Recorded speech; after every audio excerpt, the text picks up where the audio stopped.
Now I'll move to the adoption of the agenda. Are there any items to be added to the agenda? Councillor Hewson? Sorry, Chair, I'd like to ask that we could actually move the motion under 11.1 until after the conclusion of the delegations pertaining to that motion. That's fine. The clerk nods in agreement. That will be done. Any other items to be added to the agenda? And now, are there any changes to the order of the items on the agenda? That's what Councillor Houston has made reference to, and we've agreed. And the clerk will remind me at the appropriate time to do the right thing. If there are no changes, then we've had the change to the order. I'd like to call the question. Is there a mover and seconder to adopt the agenda as it is now altered? I'll ask Councillor Rigby is moving it. Councillor Kyokyo is seconding it. I'll ask you to vote electronically, please.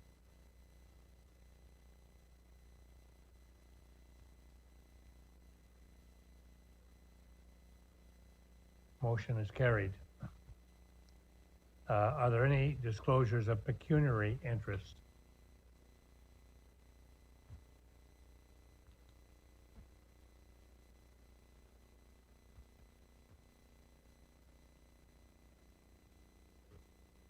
Clerk?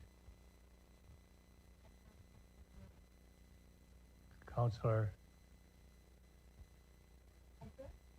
Edgar. Thank you, Chair. Under minute item 5.3, report COM 15-2021, the National Child Care Plan. I would like to step aside from that one, as my wife, Darlene, is the Director of Children's Services for Niagara Region. Thank you. I think I see Councillor Gale's hand. Chair, I have a number of them. First one, Corporate Service Minutes, CSD 85-2021, item 5.3, that's dealing with long-term care. My daughter-in-law works at Regions Long-Term Care. Second one, confidential labor negotiations, item HR 1-2021, item 8.2, regarding long-term care. Same reason, my daughter-in-law works there. Number 3, budget review, item CSD 36-2021, the hospital financing. My son works at the GNGH. And number 4, in the abundance of caution, related to item 8.2.3, I'll declare a conflict of interest as I have an ongoing matter with the Integrity Commissioner. Thank you. Thank you, Councillor Gale. Councillor Height.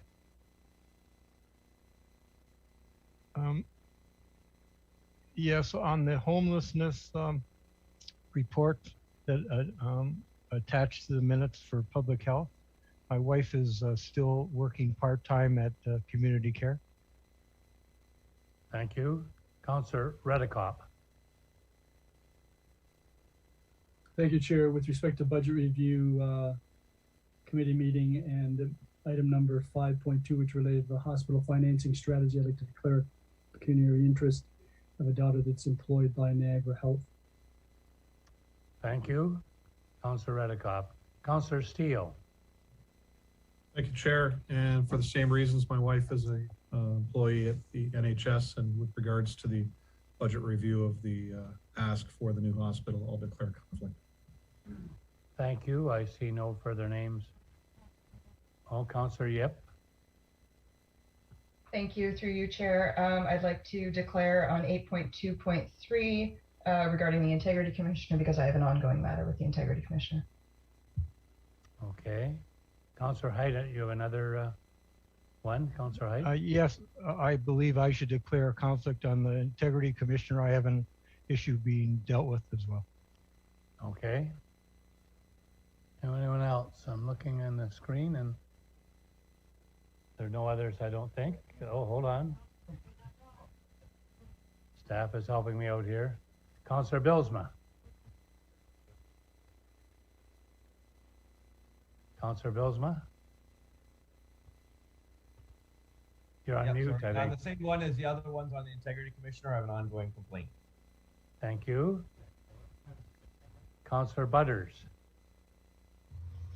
I will declare a conflict with the one with the Integrity Commissioner as well for similar reasons. I have a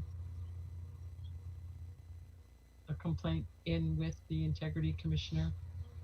Thank you. Councillor Dart. Same thing, Chair. I have a complaint with the Integrity Commissioner as well. Thank you.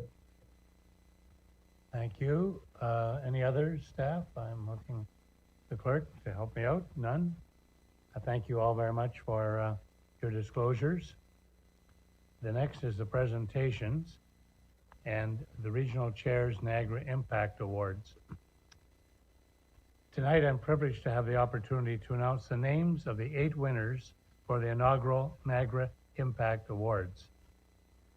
The Impact Awards were announced at this year's State of the Region address, were designed to recognize those individuals, nonprofit organizations, and private sector businesses who have gone above and beyond to improve the quality of life for those in our community. These individuals make a meaningful, positive impact across Niagara, and they do so without any expectation of thanks. These awards aim to recognize those who contribute to making Niagara one of the best places to live in Canada.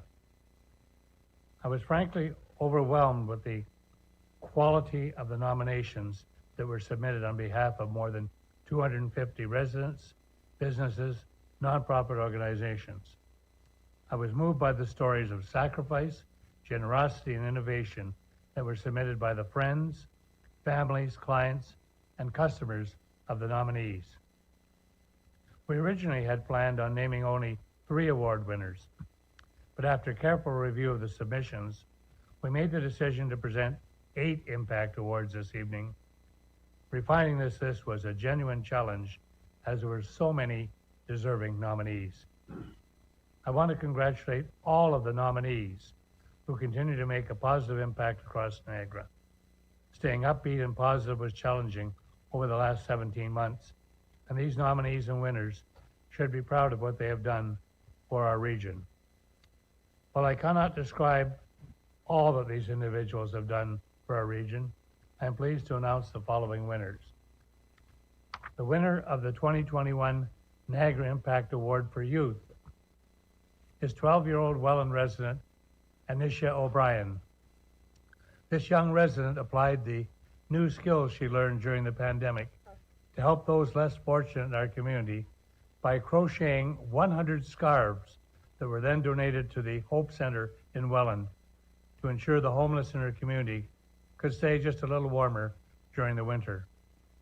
Anisha would complete her online schooling by 2:40 on weekdays, and they get right into crocheting by 3 p.m. for a few hours on most days. She also spent time on the weekend making scarves and has recently moved on to rainbow blankets. To paraphrase Anisha, there were so many people talking about what they could do during the pandemic that she wanted to focus on something she could do. And it was because so many had actually focused on what they couldn't do during the pandemic that she wanted to do something that she could do. So please join me in congratulating Anisha O'Brien for winning the Youth Niagara Impact Award. Moving on to the individual awards, there were 3 recipients for 2021. The first Impact Award is given to Natasha Bell of St. Catharines for taking remarkable steps to help enrich our community by supporting diversity and Black-owned businesses across Niagara. Natasha's positive and constructive outlook has helped to make Niagara a more welcoming and inclusive community, while also putting a spotlight on Black business owners who have persevered and prospered in the face of adversity and sometimes systemic prejudice. Ms. Bell received multiple nominations from those who could not say enough about the positive impact she is having on our community. Please join me in congratulating Natasha Bell of St. Catharines as the Niagara Impact Award recipient. The second recipient tonight is Fort Erie resident Justin Preston, who received multiple nominations for his work in several different areas. Justin is a Kids Help Phone ambassador, an anti-bullying advocate who started Rise Against Bullying, a global campaign designed to support victims of bullying, those with mental health issues, and individuals in the LGBTQ plus community. Nominators also pointed out that this recipient hand-wrote hundreds of Christmas cards to individuals who were shut in due to the pandemic. Justin's contributions to our community are vast, and he is certainly deserving of this award. Please join me in acknowledging Justin Preston as a recipient of the 2021 Niagara Impact Award.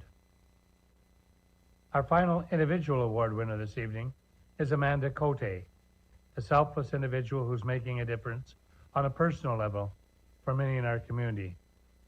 While her acts of service may be more personal than some others, they're also making no less of an impact. From coordinating baseball tournaments as fundraisers for those who needed to purchase a hospital bed or home, to hand-delivering groceries to housebound residents during the pandemic, this individual serves the community without any thought of herself. To paraphrase her nominators, Amanda has a huge heart and gives of herself at all times. Niagara would be a better place if more people were like her. Please join me in congratulating St. Catharines resident Amanda Cote for being selected as a winner of a Niagara Impact Award. In the nonprofit category, we had two winners this year. Our first winner is Valhalla Project Niagara, a relatively new nonprofit out of St. Catharines that has a mission to provide first responders and veterans with mental health treatment while advocating for post-traumatic stress disorder supports for those who work to keep us healthy and safe. While they have numerous service offerings, their innovative service dog program aims to provide trained service dogs to those suffering from PTSD while eliminating the fostering aspect normally associated with service animals. This unique approach greatly reduces costs and increases the bond between the dog and the individual. All of their services are offered completely free of charge, and they've already seen amazing results in a short period of time. Please join me in congratulating Valhalla Project Niagara as an Impact Award winner. Our second nonprofit winner tonight is the Royal Canadian Legion Branch 613 out of Font Hill. This Legion jumped into action when the pandemic hit, offering a service that was far outside of their core mandate. After mobilizing a team of volunteers and partnering with local businesses, the Legion managed to prepare and deliver over 14,000 warm meals to seniors and veterans in our community who are housebound due to COVID-19. This service was offered completely free of charge and made a lasting impact for those in Niagara. Congratulations to the Font Hill Legion for their selection as an Impact Award winner for this year. The contribution of our Business Award winner is well known locally here in Niagara, as well as having received positive news coverage right across the country. Dillon's Small Batch Distillers' innovative use of their manufacturing process to make hand sanitizer came at a time when sanitizer was hard to find and certain retailers were inflating prices and exploiting the natural anxieties regarding COVID-19. If we think back to the early days of the pandemic, sanitizer was a hot commodity, and Dillon's did what they could to help out, even making their sanitizer free of charge for first responders and healthcare workers in our community. Their innovative process to produce the sanitizer was copied in numerous other places outside of Niagara, proving the real impact. Please join me in commending Dillon's Small Batch Distillers for winning the Impact Award for Business. Our final award winner needs probably no introduction. Tonight's Community Leader Award is being presented to Tom Rankin for his work in raising $2.8 million to assist in the purchase of a new MRI machine for our hospital system. Tom's individual contribution, as well as his ability to secure donations, will have a lasting impact on the health of our community for decades. This huge sum of money was raised in just over 2 months and demonstrates his generosity and his leadership in action. To quote Lynn Guerrero, one of his nominators. Tom's leadership has demonstrated just how much the community values him as a philanthropist, a business leader, and as a public face of what it means to make Niagara a better place in which to live. Please join me in congratulating Tom Rankin as Community Niagara Impact Award winner. Award winners will receive a trophy that should be delivered next week, and all nominations that met minimal requirements will receive a certificate of recognition. Now, instead of hearing from all our winners in person, as we would love to, they have contributed a short video that I'll ask the clerk to share with us at this time, and our technical people assist us in this regard.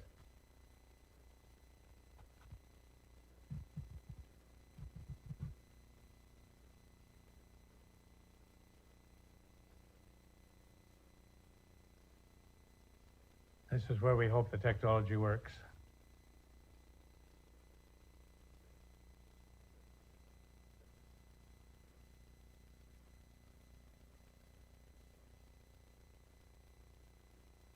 This is hearing it from each of the recipients.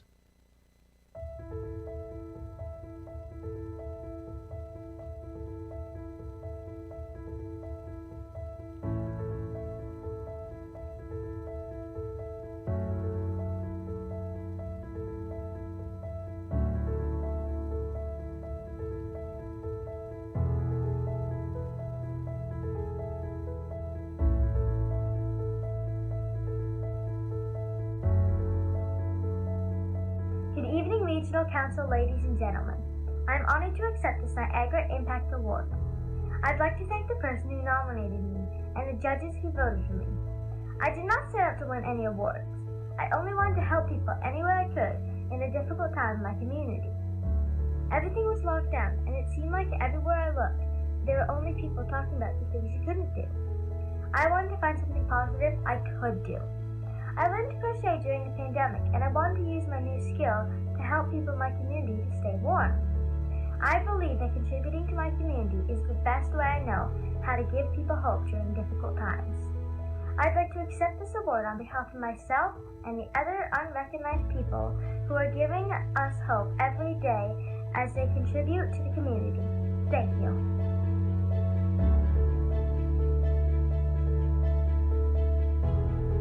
My name is Natasha Bell, and I am the founder of Black-Owned 905. I am completely humbled and honored to be a recipient of the Niagara Impact Award. I would first off like to congratulate all of the recipients and nominees.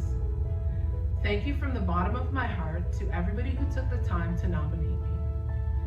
Thank you to the community that stands behind me and supports this movement. There is so much power and opportunity for change when the community comes together.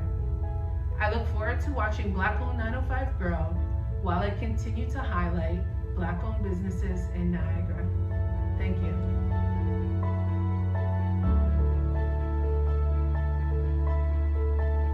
I am so honored to have been nominated for the Impact Award and to thank the Niagara region and my community for voting. I never could see the day that I would be saying that I was chosen to be one of the Impact winners. Thank you so much to my community for believing in me and supporting Rise Against Bullying. Without your support, I wouldn't be where I am today.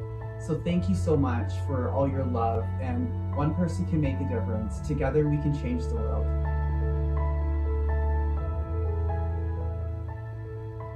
Hi there, my name's Amanda Cote, and I received an email that I won for the Niagara Impact Awards.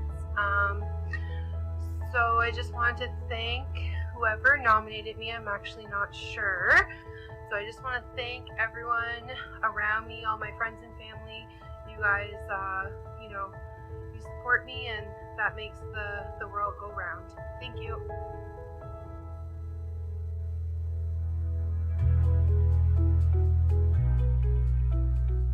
Hello, my name is Sean Bennett, and I'm a director and chaplain for the Valhalla Project Niagara. This is my service dog, Siren. The Valhalla Project is a nonprofit agency which teaches veterans and first responders skills needed to survive living with post-traumatic stress disorder. PTSD affects many in our demographics, suffering quietly until they cannot anymore. We strive to remove the shame that those injured go through as PTSD takes over and give veterans and first responders the tools needed to avoid suicide. We would not have been able to accomplish this without our group of mentors and the support network that is being created. We were able to connect 7 PTSD service dogs with their new owners at no cost to them and hope to continue with this program in the future.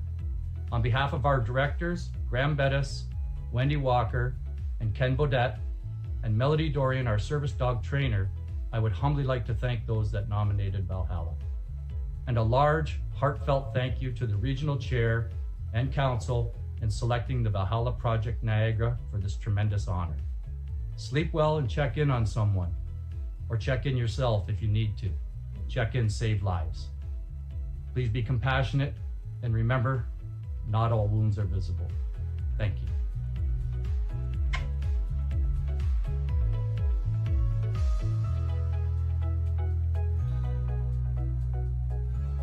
Good day, and I extend a warm welcome on behalf of our members and especially our veterans from Branch 613.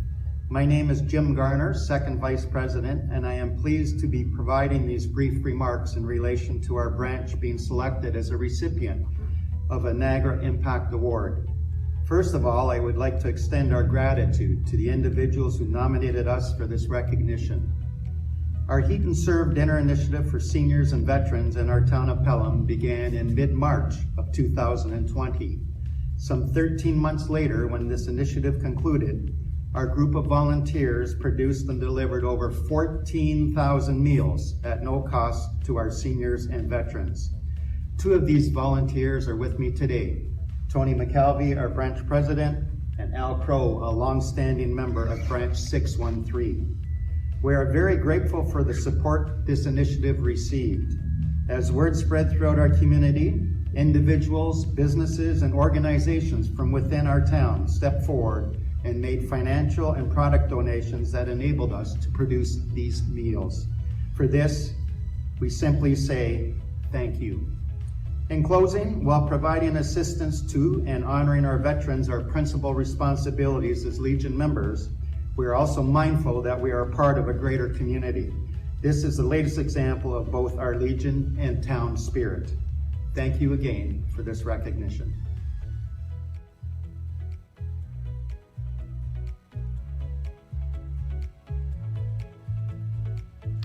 Well, I just want to say a huge thank you to the Niagara region for trusting me with this award, the Niagara Region's Impact Award.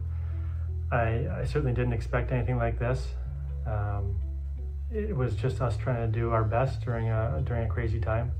I'm glad we could step up and do something positive. I moved down here a decade ago to start this crazy thing, a craft distillery. They were not accurate. So we welcome you now to make your delegation to us. And I'm Margaret Tonagai. I'm Jean Tonagai. Can you hear me? Yes. Yes. Good evening, Regional Chair Bradley, regional councilors, and guests. Thank you for the opportunity to speak with you this evening. I am here with a delegation from the Canadian Federation of University Women St. Catharines in support of Councillor Diane Houston's motion regarding the 16 days of activism against gender-based violence, which is observed November 25th to December 10th annually. I'd like to introduce our delegation tonight. Gail Neff, the past president of CFUW, is joining us. Lena Veer, who is the advocacy chair for CFUW St. Catharines. And I'll introduce myself. I'm Jean Tonagai. I was born and raised in St. Catharines, left for 40 years, had a career, raised a family, and I've returned. I am a retired pharmacist, and I've had a lifelong interest in issues that impact women and the quality of their lives. And I'm a member of CFUW St. Catharines. Some of you may not be familiar with CFUW. Our club's mission is to empower women through education. We encourage our members to be lifelong learners and advocates for issues affecting women and children and their human rights. We have supported a scholarship program for local women attending post-secondary education in Niagara since 1921. We are currently in the midst of our annual fundraiser, which is a virtual garden tour this year. So the 3 pillars of CFUW are lifelong learning, advocacy, and education. Advocacy is what brings us here tonight, and we are in support of Councillor Diana Hewson's motion. I just want to talk a bit about what the 16 days of activism against gender-based violence, what the campaign is, and why it should be recognized. So the 16 days of activism against gender-based violence is an annual international campaign that kicks off November 25th, the International Day for the Elimination of Violence Against Women, and runs till December 10th. It was started by activists at the inaugural Women's Global Leadership Summit in 1991, so it's been going internationally for 30 years. It is used as an organizing strategy for individuals, organizations, governments, universities, etc. around the world to call for prevention and elimination of violence and discrimination against women and girls. The color that's representative of this awareness campaign is orange. Orange is symbolic of a brighter future free from violence. Slogans Orange the World, Light Up Orange, and Wear Orange show support for the 16 days of activism. And I wanted to highlight why an awareness campaign. And there are 3 key points in an awareness campaign. Awareness, education, and action.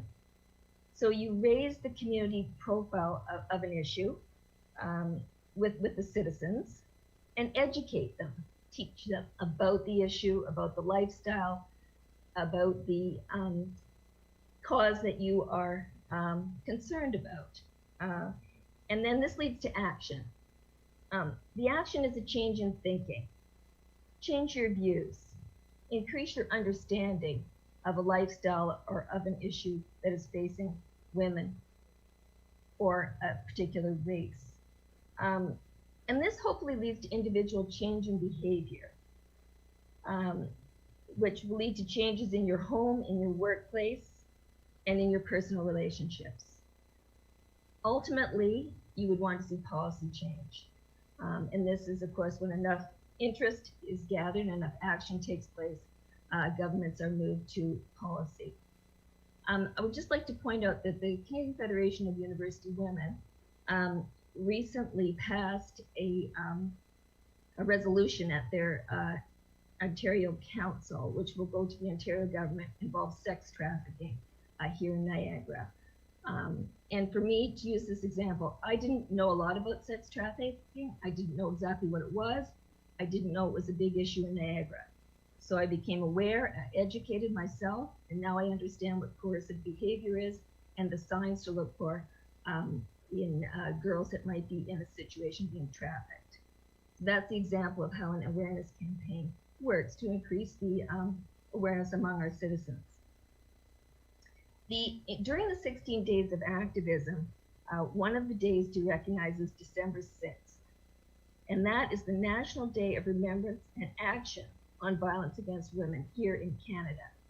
It is the anniversary of the École Polytech femicide, where 14 women were gunned down at the École Polytech in Montreal, 14 girls studying engineering, only because they were women. We would like to bring awareness to that as a touchstone to gain support and to build on advocacy against gun violence and other issues that involved the École Polytech massacre. In closing, I would like to address a type of violence that is often silent and silenced, but it is a barrier to women seeking advancement in careers and politics. In June 2019, McKinsey & Company, a global management consulting firm, released a study entitled The Present and Future of Women at Work in Canada. The study showed that 60% of women reported having experienced some form of microaggression in their workplace. Examples reported were authority undermined, credentials questioned, and being addressed in a less than professional manner. This is gender-based violence. I also want to say that no woman in Canada should be afraid to go for an evening stroll on a summer night and be in fear of a violent attack. These are the reasons CFEW members are here tonight in support of Councillor Hewson's motion. Thank you. Thank you for your delegation. Are there any other members of your delegation who wish to speak, or is that your presentation? I think that's a presentation, Regional Chair Bradley. Thank you. That was, Be happy to take questions. we will have questions at the end. What I'm going to do is have the 4 presenters, and then any questions can come from the members of council subsequent to that. So thank you very much for your presentation. I'll now call on Stephanie Antrick for her delegation, resident city of Thorold.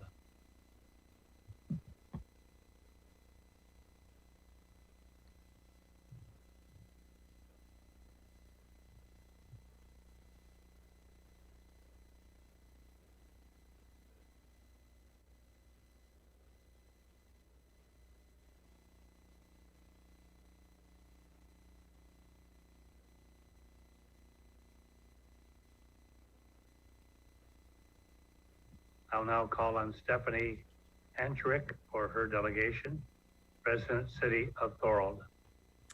Well, hello, and thank you so much for having me here today. This is such an important matter. Really, really thankful for Councillor Hewson for bringing this up. I'm really proud of her. As a woman, it's really hard amongst loud voices. You know, males don't tend to mean to be loud and dominant, but it's part of their traits as a male, and that's a good thing. But at the same time, there's a few of them on council, and I'm really proud of her for bringing this up. So this is an amazing thing for her to do.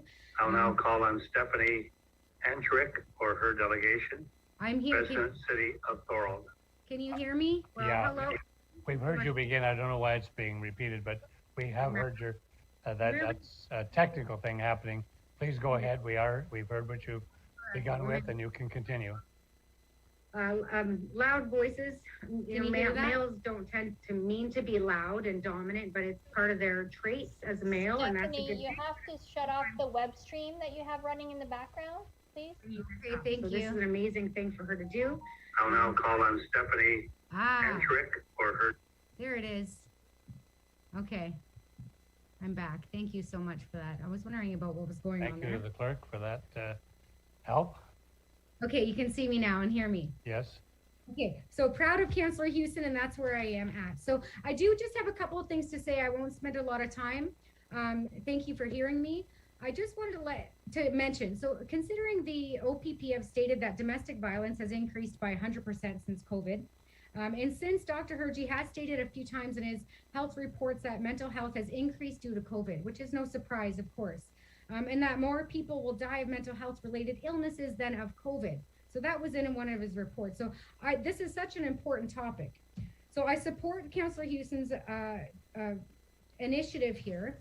And I just want to highlight 2 things that I think are important in order to, as the delegates that came before me had mentioned, the action part of it. So the raising the flag will bring the awareness, and part of the action is really important. So I feel one of the things that the council can do regarding an action is that idea of the media awareness. So the media is really freaking everybody out and scaring everybody from providing services and support, even just to their family members and loved ones.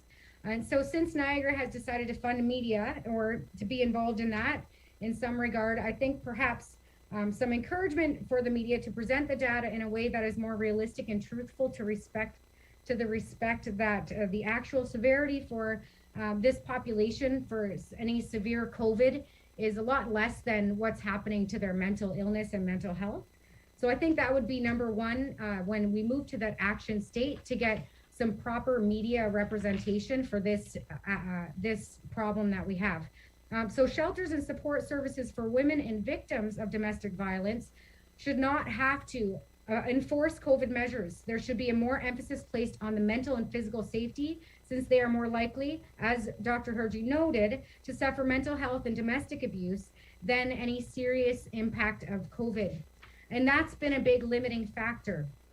So I only bring this up because I have a friend who has a child who was not accepted into a shelter because she wasn't vaccinated. So her mom freaked out because she found out that she ended up getting vaccinated, even though she was in a horrible state. She was on drugs. She was in a horrible mental condition. And the mother said that she was not in the proper state to make an informed consent about this experimental agent. This is what the mother's words were. So that idea of unbiased, indiscriminate services need to be available immediately for these women, because there's more of a chance that they're suffering mental health and mental health related death and illness and domestic violence than it will be that they're going to actually have any severe outcome from this COVID. So I think looking at what's the problem, as opposed to the problem in this population isn't necessarily that they might die of COVID. The problem in this population is more so that they're victims of domestic violence at an increase of 100%. So I just wanted to support that initiative from Councillor Hewson. There's one more thing I wanted to hopefully advise to the council, and that is that we need to begin to look immediately on a mental health recovery plan that includes media representation, because people need to know where to access information regarding services. So currently I know a lot of folks that are looking for shelters and they're looking at that idea. They don't know what's open and what's not open, and they just assume they're not allowed to go anywhere or do anything. And that's causing them to stay with their husbands or their boyfriends, or staying in the abusive situations, or staying at the trap houses, or staying where they should not be staying because they don't know where else to go. So we need media on our side. But in order to do that, the media can't scare everybody and say, you're all going to die of COVID. We all know that that is just strongly overstated, regardless of whether, people are still afraid or not. When you look at the data states women of this population are more likely to have mental illness and death related to mental illness than death related to COVID. So we need to look at that data. And we also need to start providing those indiscriminate services for these women, which does not include coercing people to get any type of medical vaccinations in order to provide them services, because they're not in the proper mental state to say, yes, I'll take a vaccine or anything like that. And I just wanted to bring that up because I know that as a researcher at the university, I've taken research ethics board training. I know a lot about coercion and how it's illegal, it's against the law. You can't coerce people to do things. So I don't think that these mental health services should be coercing people to get vaccinated, get any number of things. I think they should just leave it alone for now and accept these people as is. Accept them to come in, and let's use the media to promote their services in the community. And that's all I really wanted to say. Thank you again, Councillor Hewson, for bringing this up. I've been keeping up with some of the data regarding domestic violence as well. I have friends in the social services, and they work at social services places. We talk about it, and it's something that needs to be addressed, and I think more immediately than ever, than anything. So thank you again. That's all I have to say. I appreciate so much your time. Thank you. As we proceed, I want to remind everyone that all remarks should be directed to the actual motion that has been presented by Councillor Hewson. Next, we have presenting Daniel Romanuk, resident, City of St. Catharines. Ms. Romanuk.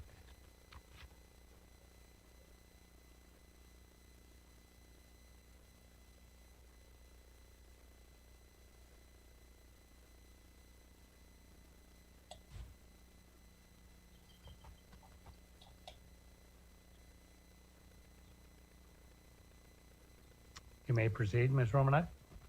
Oh, sorry, I hadn't heard you. Good evening, everyone. As always, it's a pleasure to be here. I would like to start by thanking the Canadian Federation of University Women's Delegation for explaining so well that action is a necessary extension of awareness campaigns. And I'd also like to thank the woman who acts as Regional Councillor for Pelham, Diana Hewson, for submitting this motion. Let's look at the first whereas statement. 16 Days of Activism Against Gender-Based Violence is an annual international campaign running from November 25th through December 10th that calls on the prevention and elimination of violence against women and girls. In my opinion, this first whereas statement is enough to resolve to fly the flag for 16 days, 5 months from now. Of course, this is under the assumption that we can rely upon the United Nations to give us an honest perspective on matters. But is flying a flag an adequate resolution? I believe that Council can salvage the second whereas statement through to the fifth and final and make another motion to petition the province to declare an emergency, as these whereas statements seem to me to fit the criteria as set out in section 7.0.1, subsection 3 of the Emergency Management and Civil Protection Act.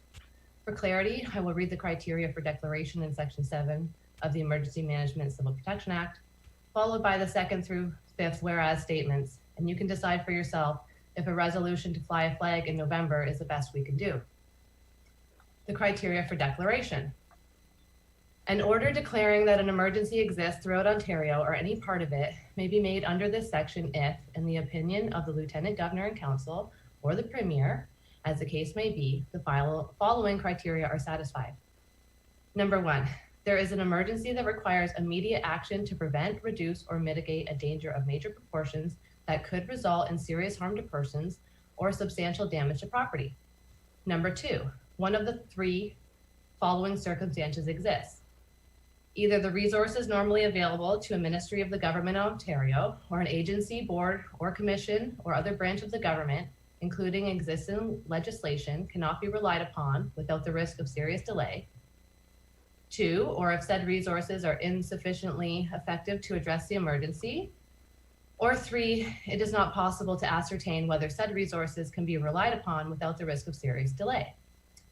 Now let's look at the remaining whereas statements. The second whereas. The pandemic has been linked to an alarming increase in rates of violence against women, domestic violence reporting, and domestic homicides, as well, and it's also known as a shadow pandemic. The third whereas. 1 in 3 women worldwide will experience physical or sexual violence, mostly by an intimate partner, and emerging data has shown that all types of violence against women and girls has intensified during the pandemic. The fourth whereas. The supply of women's shelter space has decreased due to public health measures, while simultaneously there has been a 30% increase in the rates of gender-based violence. Fifth and final whereas. Indigenous women and girls and racialized minority and vulnerable communities are more likely to be the victims of assault. I believe we can safely say that gender-based violence constitutes a danger of major proportions that in reality is causing harm to persons, and that the resources normally available cannot be relied upon and are insufficiently effective to address the emergency. And I implore you as a council to petition the province to declare a state of emergency in this area. On further reflection, just before the council meeting started, I would also like to say that the fifth and final whereas statement regarding Indigenous women and girls could be added to the ever-mounting evidence and cover-up of Canada's guilt and culpability in an ongoing genocide of Indigenous Turtle Islanders, as it seems to me to constitute its own declaration of emergency.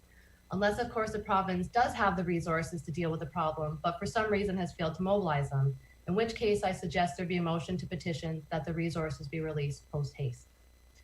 I see we have about 5 or 6 minutes left, and I'd like to dedicate my remaining time in silence to all those who will continue to suffer despite symbolic gestures. Thank you for your delegation. Excuse me, Chair Bradley, I said that I would like to dedicate the rest of my time in silence for those who are still suffering. I'll turn to the clerk for guidance on this. Clerk?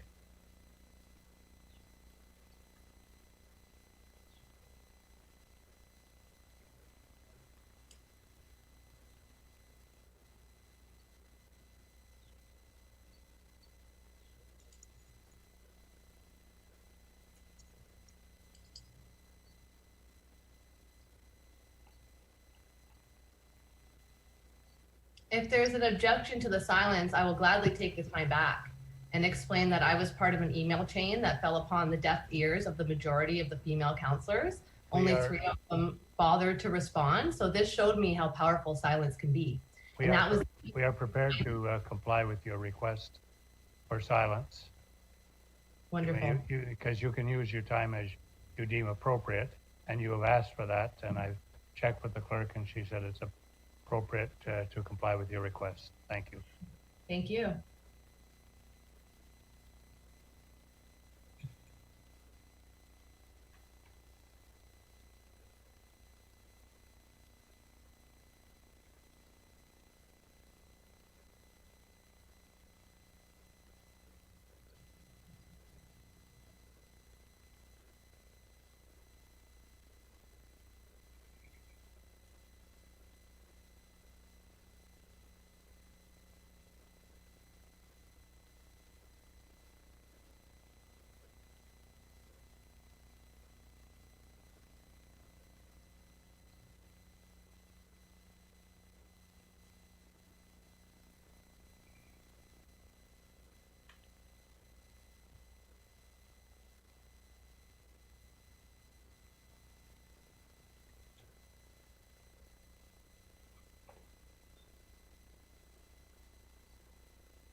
Thank you very much for your delegation. We will now move to the next delegate, Tanya Loeb, Jillian's Place. Hi, good evening, Chair Bradley, esteemed regional councillors and guests.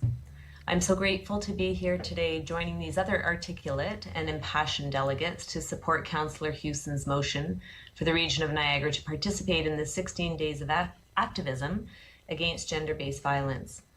On behalf of the survivors of gender-based violence in our region, thank you for allowing me the opportunity to speak with you today. Long before COVID-19, there was a pandemic affecting 1 in 3 women and LGBTQ+ individuals in our community and across the globe. In Canada, every 6 days, a woman or child is killed by a man known to them. This pandemic has been a public health concern that for far too long has been unjustly and unfairly ignored. As COVID spreads worldwide, it exposed escalations in violence of all kinds, including gender-based violence. And sadly, this has included gendered homicide. The World Health Organization has called this the shadow pandemic. Globally, gender-based violence has increased to drastic and distressing proportions since the start of the pandemic. For those living in abusive homes, this is heartbreaking, but yet a predictable side effect of forced isolation.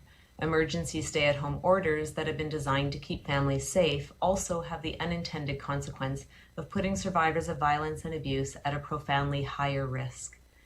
And for families and individuals who have never experienced abuse before, the mounting pressures that have been caused by the pandemic have also led to violent and emotional situations.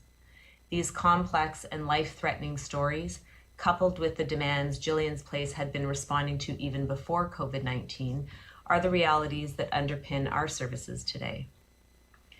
At Jillian's Place, our services have seen a 30% increase across almost all areas of programming. Our tech support line saw more than 1,000% increase from the same period pre-pandemic. Our frontline workers, along with our sector colleagues, have reported and been concerned about the intensified scale, scope, and severity of violence and abuse that we are seeing as well. We know that abusers are using the pandemic and mandated lockdowns as an instrument for control. We also know that this makes it more difficult, if not impossible, for survivors to access vital support safely. In fact, though folks were reaching out for support in numbers far greater than we've ever seen before across our programs, they were not able to escape their homes. When the pandemic started here in Canada, for the first time in 43 years, we at Jillian's Place had a drastic reduction in people accessing our emergency shelter, and our admissions immediately went down by more than 75%. Only now, as public health restrictions are lifting, are we seeing a surge in shelter intakes, and we're bracing for the increase in demand for our support. Those working in the gender-based violence sector had been on the front lines of this pandemic for decades and have been working tirelessly to bring the issue out from behind closed doors and into the public eye. We have been waiting for our Me Too movement. And friends, this moment has arrived. The social and economic fallout from the pandemic is disproportionately pushing women, girls, and other marginalized populations into poverty, and the risk of violence against them is rising. Today, although the voices of activists and survivors have reached a crescendo that cannot be silenced or ignored, ending gender-based violence will require further investment, leadership, and action at all levels of government. Eyes are opening, a spotlight is shining, and communities are talking. We have a responsibility to further the conversation and foster action. And on November 25th, International Day for the Elimination of Violence Against Women, and the 15 days that follow, let us redouble our efforts to eradicate gender-based violence in Niagara. Over the past year and a half, we have witnessed the entire world respond to COVID with collective action and determination. And gender-based violence is also a pandemic, one that predates this virus and one that will outlive it. It too needs our coordinated response. It too affects all populations and ages. If only ending gendered violence required a vaccine. If only responding to it was as well funded as our response to the virus. Imagine if we invested the same amount of expertise and energy in finding a sustainable global solution to gendered violence. Imagine if everyone did this until we flattened the curve of violence and abuse. Just imagine the impact and imagine the lives saved. The economics of violence is simple and devastating. No one gains and everyone loses. And as we look to rebuild and recover from the COVID-19 pandemic, there has never been a more critical moment to put our combined resources and commitment to ending gendered violence for good. We repeatedly hear from survivors that knowing they're not alone provides them with hope and courage. By actively participating in the 16 days of activism against gender-based violence, we send a powerful message to victims and survivors that their community cares about them and is there for them. I'm not here today to tell you what to do, although I'm happy to share some thoughts at another time, but I am here to encourage collective action, to encourage Regional Council to participate actively in an international awareness campaign to end violence against its most vulnerable citizens. Every day we at Jillian's Place see the devastating impact of gendered violence. It's time for everyone to understand these effects on victims and our community as a whole. Thank you so much. Thank you very much, Ms. Loeb. Are there any questions of any of the delegates from members of council? If you wish to, you may indicate. I know the presentations have been very thorough. I'll watch the screen to see if there are any questions that are forthcoming.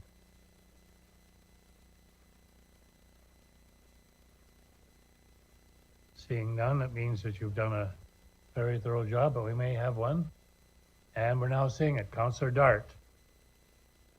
Well, ladies, I grew up with 4 sisters, so I'm definitely on your side, I can tell you that. I just want to say thank you for your presentation.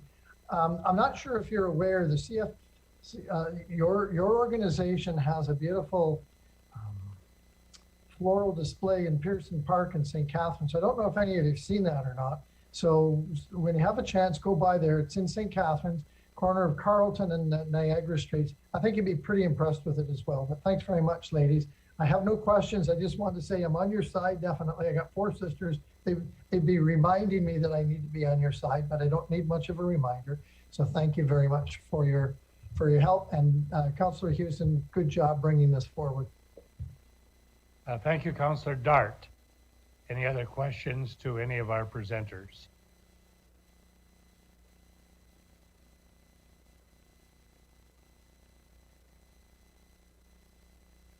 Seeing none, again, I congratulate the individuals who presented on being very thorough.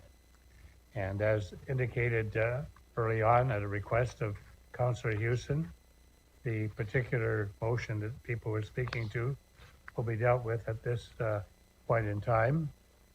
And I'll call on Councillor Houston for her motion that she may read and seconder. Councillor Houston, you're moving the motion?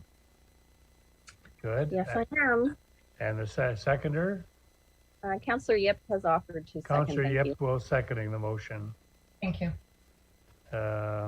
Any discussion?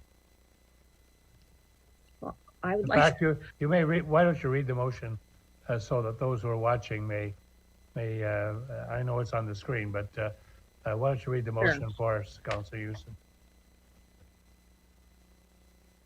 Sure, I'm happy to do that. Whereas 16 Days of Activism Against Gender-Based Violence is an annual international campaign running from November the 25th through December 10th that calls on the prevention and elimination of violence against women and girls. Whereas the pandemic has been linked to an alarming increase in rates of violence against women, domestic violence reporting, and domestic homicides, also known as the shadow pandemic. Whereas 1 in 3 women worldwide will experience physical or sexual violence, mostly by an intimate partner, and emerging data has shown that all types of violence against women and girls has intensified during the pandemic. Whereas the supply of shelter space has decreased due to public health measures, while simultaneously there has been a 30% increase in the rates of gender-based violence. Whereas Indigenous women and girls and racialized, minority, and vulnerable communities are more likely to be the victims of assault. Now, therefore, be it resolved that the Niagara region actively participate in the 16 days of activism against gender-based violence by flying a campaign flag in the International Plaza from November the 25th to December 10th, 2021, and that staff be directed to develop a communication strategy to increase awareness of the 16 days of activism against gender-based violence campaign, and that the regional clerk be directed to circulate a copy of this motion to the local area municipalities. And I would give you either the first or last opportunity to speak. Which one would you like? I'd like the first opportunity, please. Okay, Councillor Rigby, I know will be happy to accommodate. His name's on the screen, but I know Councillor Rigby well enough to know that he would be happy to acquiesce to your leading the conversation right now. Thank you, Councillor Rigby. We'll come back to Councillor Rigby. Okay, Councillor Houston. Thank you, Chair. So I just wanted to, I also want to echo my appreciation to the delegates for coming forward and speaking about why it's important for us to participate in this campaign. It is about advocacy and providing information and education around, I think, a very difficult topic that has affected a lot of people. I actually found some of the comments really enlightening, and there was a comment about requiring a mental health recovery plan, which I completely agree with. I think there's a lot of harm and hurt that's been happening as a direct result of the pandemic, and we'll have to really think about how to help our community heal. And I don't think there could be a more important day to talk about this than, on a day that we received the type of news that we received about what's happened in Saskatchewan with their Indigenous communities. And Indigenous women are an interesting stat on that is Indigenous women are killed at 6 times the rate of non-Indigenous women. So it's very much it's very much an important topic that affects many facets of our community. It costs a lot to deal with the aftermath of violence. And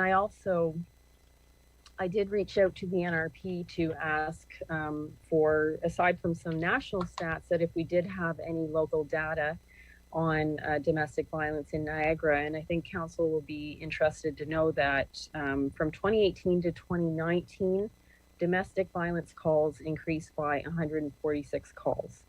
From 2019 to 2020, during the pandemic, domestic violence calls increased by 349 calls, which is more than twice the previous year's increase. So it does have a very local relevance, and it did impact Niagara in a significant way. But again, this motion is about awareness and advocacy, and I felt it was really worth bringing the narrative to council so that we can share awareness in advance of the campaign. And I'm asking for council to support the initiative. Thank you very much. Thank you, Councillor Houston. Councillor Rigby, your name was on the screen. Would you like to speak? Well, my name was on the screen because I'm not sure that perhaps I was the only one, but I missed most of what Councillor Houston said prior to speaking to this motion. There seems to be an overlap of sound that was coming back, and sadly I could not hear what was happening, and then it kicked in, and it seems to be some replay process that we have, but it's been corrected. So I support Councillor Houston's motion, and certainly would have been happy to second it in the case that he needed a mail to do that. Thank you. Thank you very much. It's been duly moved and seconded. That's right. Are there any further speakers?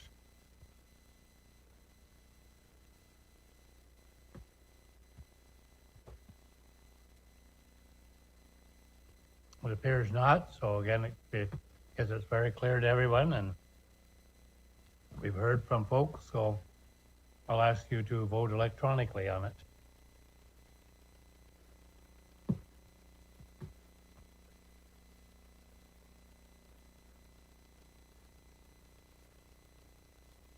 Motion is carried.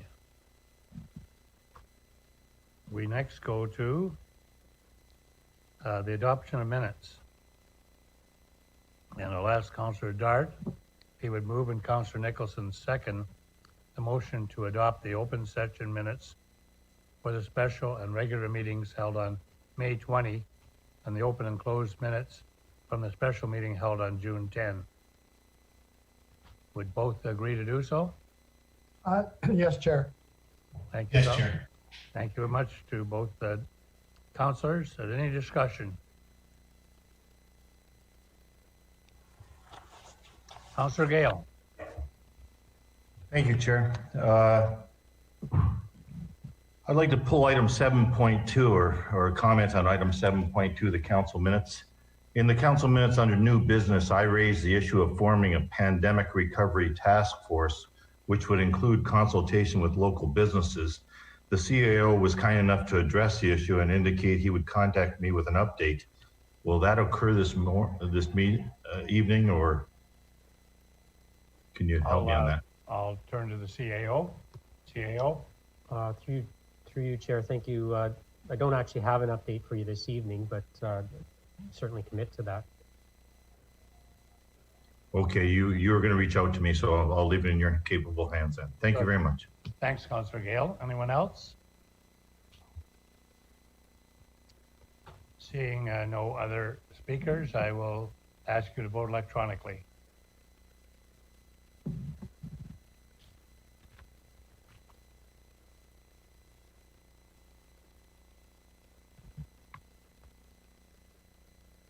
The clerk informs me the motion is passed. Our next item is item 8, correspondence.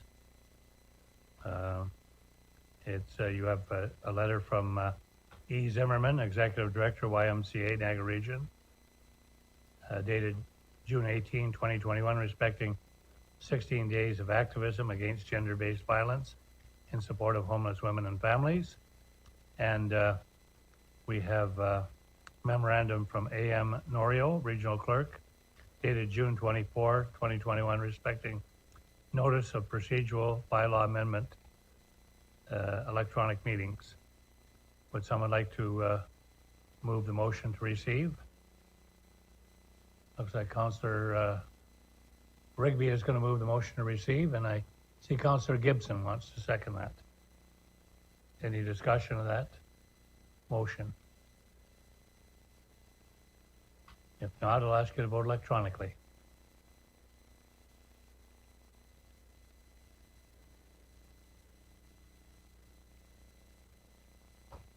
Motion is carried. Next is 8.2, 8.21 for consideration. Recommendation for consideration from the T. Roy Adams Humanitarian Award Committee meeting held June 21, 2021. Councillor Greenwood, would you move the motion? And Councillor Rigby, will you second the motion? We have a yes from both, so thank you very much. Any discussion? If not, I will ask you to vote electronically.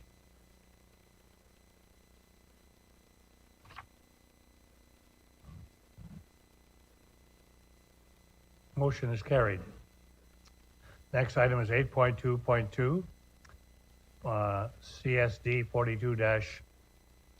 42-2021 Budget Amendment, Greater Niagara Circle Route, Welland, Canal Parkway, Trail Extension. So you recall from the previous meeting that there was a budget amendment, and that's for the Greater Niagara Circle Route, Welland Canal Parkway Trail Extension. Councillor Ugolini, did you wish to move that?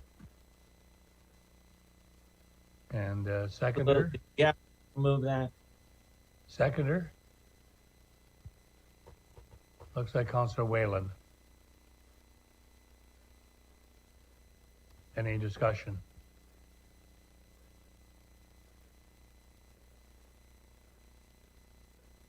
Would you vote electronically?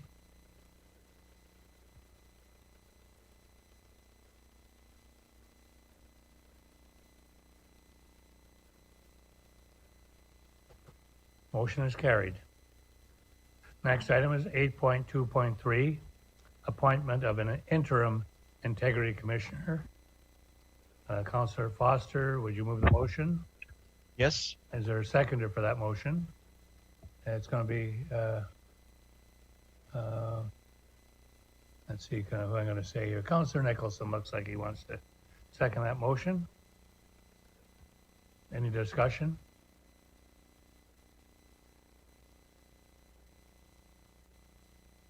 Okay, being no discussion, vote electronically, please.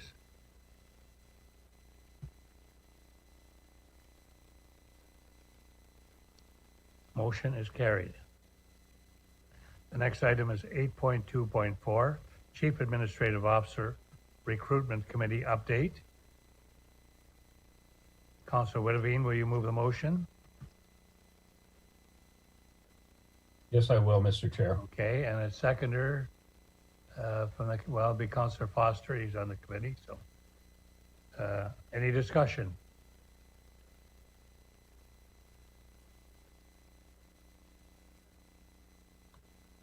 If not, we'll vote electronically. Sorry, we have a, Councillor Zalepa has a question. Councillor Zalepa. Yes. Sorry, Chair. So I'm just realizing that all this material has come through this evening, so I just wanted to express my disappointment in receiving things the day of the meeting. I'm not pleased with that, and if it was earlier, it's my mistake, but I didn't see this material when I reviewed the agenda last week. So. Thank you for drawing that to our attention. Any further speakers? Councillor Gale. Thank you, Chair, and I thank Councillor Zalepa for bringing that up. Chair, we have a number of reports that have just come through today or even yesterday. What is, through you to the clerk, what's the position on us getting these reports one day or even on today? When do we say no, or unless it's time sensitive on this stuff? The Integrity Commissioner report, there's another report coming on later that have all come through today or yesterday. Clerk? Through you, Chair. As Council's aware, we do try to keep the last minute material to a minimum. The deadline for materials for the addendum agenda is 9 a.m. on the day of the council meeting. In terms of this item, the meeting was just held on Tuesday afternoon at 3:30, so it did take us some time to put that together. The Integrity Commissioner report, we were waiting for some information back from them in terms of the transition process, so that we had that for you. But as you are aware, we do try to keep the material that is last minute to a minimum. Yeah, thank you, Madam Clerk. I thought the deadline was the Friday of the week before. That's not correct, is that right? Clerk? Through you, Chair, there are two deadlines. One is 9 a.m. the Friday before the meeting, and any materials for the addendum are due at 9 a.m. on the day of the meeting. So through to you, not to belabor this, but we can have the title of an item, but not get the reports till the last day, like in this case with what Councillor Zalepa brought up, or whatever the case may be. That's correct. I guess it's up to the chair to allow this to go through. Is that correct? Clerk? Through you, Chair, that's correct. So we usually try and at least add the title so that you're aware that it's coming, and certainly as soon as we have it, it's posted to eScribe and is available to you, even if the addendum has not yet been published on our website. Okay, thank you for that. I just want to voice my displeasure as well as Councillor Zalepa said. Thank you. Thank you, and we will remind staff on behalf of all members of council of the desire of staff to have reports at the earliest possible opportunity. We understand there are circumstances that do arise, but I think members of council would like the rule to have the information at the earliest opportunity so they can review the material. Councillor Hewson. I've withdrawn my hand, Chair. Thank you. Thank you. Councillor Height. Yes, through the clerk, it was mentioned that it's up to the chair. Can you correct that? Is it not only, it's our procedures, not up to the chair. Is that not correct? Through you, Chair, I believe what he was referring to regarding the late reports and what goes on the agenda. So it's in coordination with the chair and the CAO. Okay, thank you. Thank you very much. Councillor Redikoff. Just an observation, Chair. When we start the meeting and we approve the agenda, if there are matters that councillors do not feel comfortable voting on because they haven't had an opportunity to review it, that could be raised at that time. Thank you for that recommendation. Appreciate Councillor Redikoff. Any further speakers? If not, I'll ask you to vote electronically.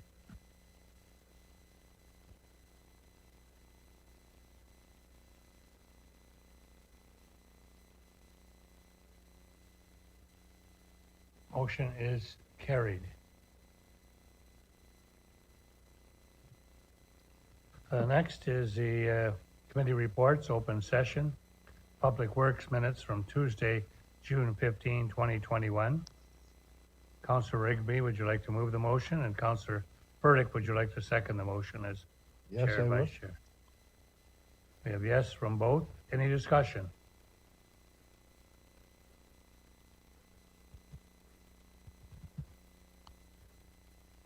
Councillor Redikoff.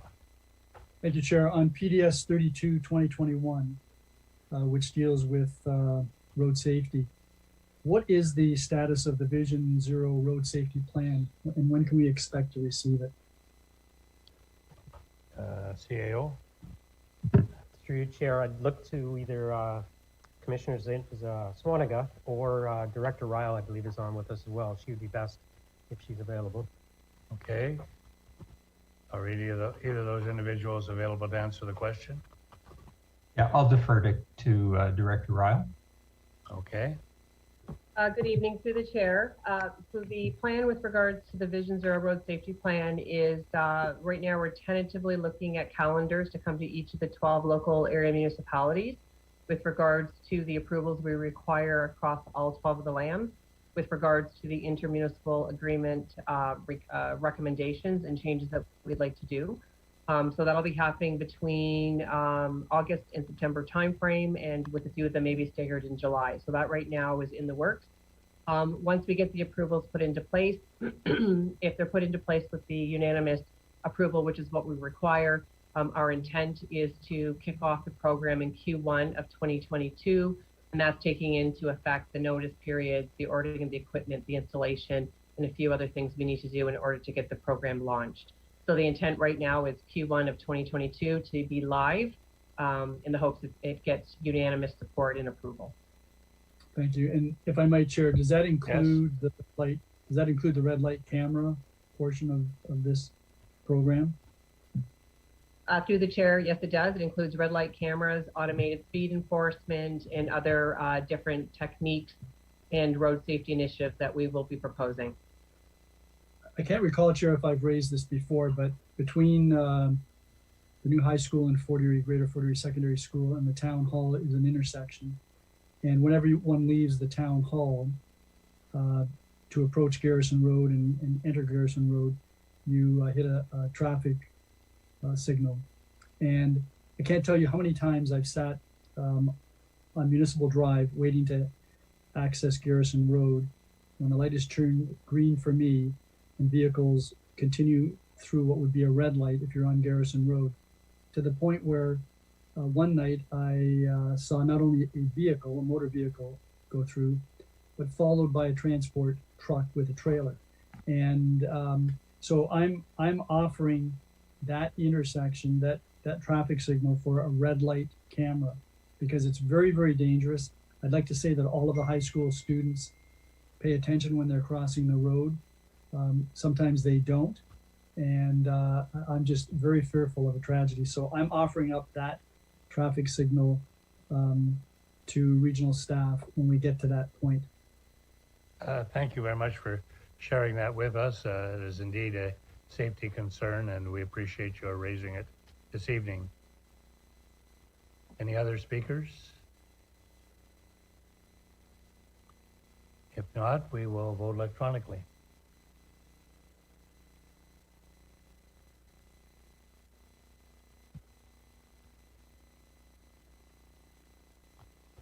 Motion is carried. The next item is 9.2, Public Health and Social Services Committee minutes of Tuesday, June 15, 2021. I'll ask Councillor Kiokio if you'll move the motion, and Councillor Greenwood if you'd second the motion to receive I'll move it, Mr. Chair. And I'll second it. Thank you very much. Thank you. Duly moved and seconded. Any discussion?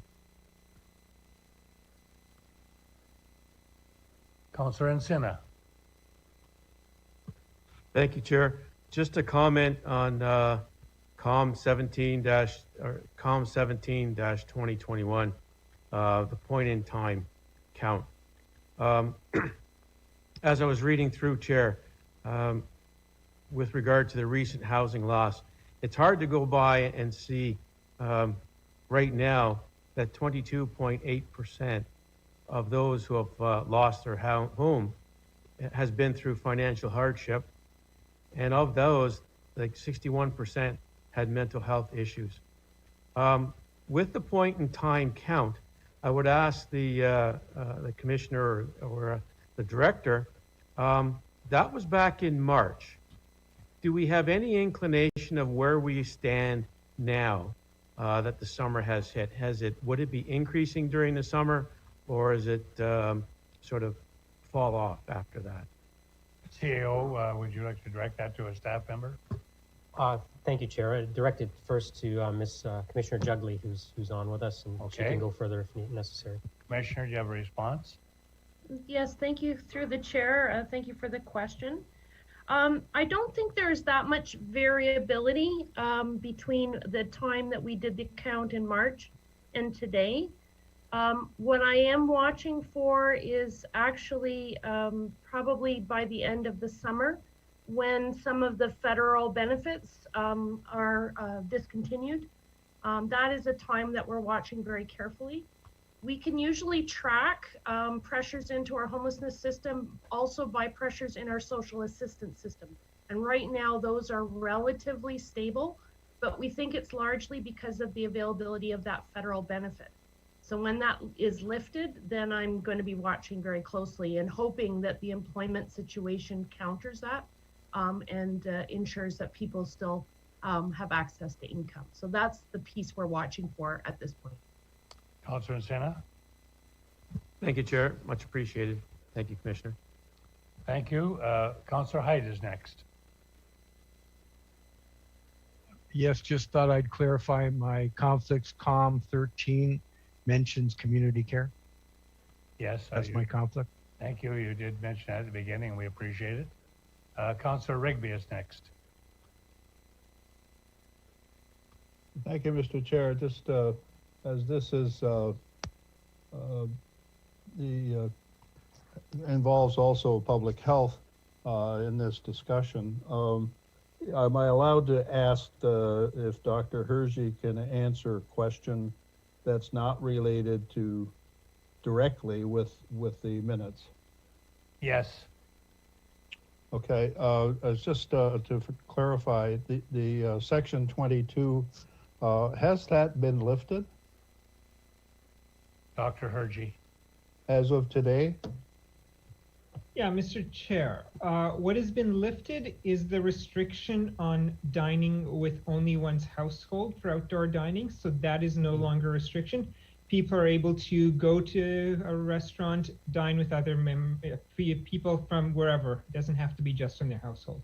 The other provisions of the order remain in place at this time. Okay, does that mean, would that indicate as well that, because you advised that it was improper for us to go to a restaurant to order the food, not eat it but take it to the park that they have and eat it out there, and you said if it's in the same property ownership, no, it's not allowed. Has that now changed? Dr. Hergy. Mr. Chair, the composition of that group would no longer be an issue. If I remember previously, Councillor Rigby had a party of 5 people, and currently the province limits outdoor dining to only 4 people. On June 30th, when we move to step 2, that will change, and then it'll be fine because you'll be able to dine with a party of 6 people. Well, we won't take one person and we'll be only 4. So I guess that works. So you're able to take your food and still on the same property, sit at another table that's outside. Yeah, Mr. Chair, that's correct. And I'd consider a table on the property of the food premise to be, dining at the food premise still. Yeah, okay. Thank you very much. I appreciate that. Thank you, Councillor Rigby. Councillor Foster. Yes, thank you, Mr. Chair, and with Dr. Hergy, having received we received the email today, and I think you've laid out very clearly all the right reasons for removing part of the Section 22. Can you just in like 2 sentences or less, the order that you put in place covered a number of things. At what point in time do you think we're going to be in sync with the rest of the province, with the regulations that are coming from them, and Section 22 that you've passed can be done away with? Yeah, Mr. Chair, I think that would likely happen quite a while from now, once we are at a stage where we have basically maxed out in our vaccinations of the population. We're able to basically lift all restrictions on businesses across society. I think at that time, we would definitely see the Section 22 orders go away at that point. I do want to note that we're not the only place that has brought in local rules. Different parts of the province have brought in different rules depending on what have been the risks that they have seen here. And I think we're all going to see those rules persist in some variation from region to region until we're at a stage where we're past the worst of this pandemic. Okay, thank you very much. Councillor Hewson. Thank you, Chair. Through you to Dr. Hergy. So just to clarify, the household-only dining restriction was lifted with respect to outdoor dining, correct? Mr. Chair, that is correct. We've made no decision about indoor dining. Once the province announces indoor dining, we plan to make the decision then. Okay, so I'm just going to read a graphic. That's a huge graphic I'm looking at on Twitter from Niagara Region Public Health. Household-only dining restriction now lifted in Niagara. Do you think that that might be confusing, considering it only applies to outdoor dining? Yeah, Mr. Chair, I can understand why that could be confusing. I think our communications team was trying to have a graphic that was simple. Right now, there's no indoor dining anyway, so for all effect and purposes, I think that, applies to the current situation. Okay, I'm just concerned that, we didn't specify it's just for outdoor dining, and that people might start now flock to restaurants thinking that they can go inside and be with other households. So I just wanted to point that out. Thank you. Yeah. Thanks for the feedback, Mr. Chair. To the councillor, currently indoor dining is not permitted by the province, and it's going to be a few more weeks before that occurs. So I'm not really concerned about people flocking to a restaurant to dine indoors, because that remains a provincial rule that's to forbid that. Thank you. Councillor Steele. Thank you, Mr. Chair, and through you to Dr. Hergy. Just to be clear, Dr. Hergy, because there is lots of confusion with regards to what was announced today. In the original email I received from you, it stated that the majority of Section 22 was being removed, and then it listed the things that were staying. But to be clear, with outdoor dining, we can have up to 6 people, non-family members. Is this correct for Niagara? Mr. Chair, the Section 22 order makes no restrictions on the number of people that can dine. It is a provincial regulation that currently limits dining to only 4 people. On June 30th, when we move to step 2 of the reopening framework, the province is changing that rule to allow 6 people. That's what I'm saying. So once the province on June 30th moves to the next phase, Niagara will have 6 diners at a table, and they don't have to be from the same household. Am I correct? Yeah, Mr. Chair, that's correct. Great. Thank you, Dr. Hergy. Thank you, Councillor Steele. Any further questions? If not, I'll ask you to vote electronically on the minutes of the Public Health and Social Services Committee meeting of June 15, 2021. Motion is carried. We now go to the Corporate Services Committee. That's item 9.3 on your agenda. The minutes of that Corporate Services Committee from Wednesday, June 16, 2021. I'll ask Councillor Foster to move the motion, Councillor Whalen to second the motion. Yes. Aye, Mr. Chair, yes. We have agreement from both, so any discussion?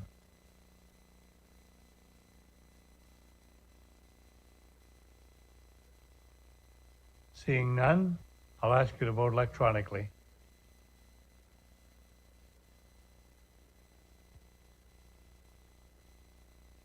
Motion is carried. The next item is the Planning and Economic Development Committee. Minutes of Wednesday, June 16, 2021. Councillor Houston as chair. I'll ask you to move the motion. Councillor Witteveen as vice chair. Second the motion. Yes to both? Fine. Any discussion? Any questions or discussion?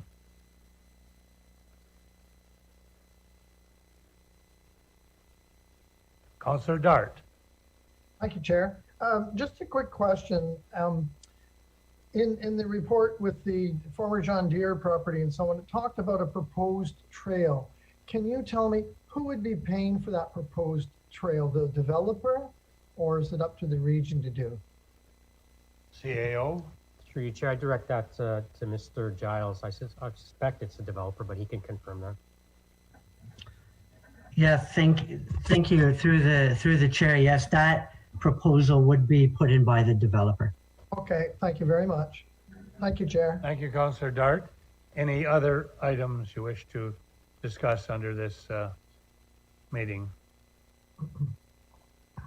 If not, I will ask you to vote electronically on the minutes of the Planning and Economic Development Committee meeting of Wednesday, June 16, 2021.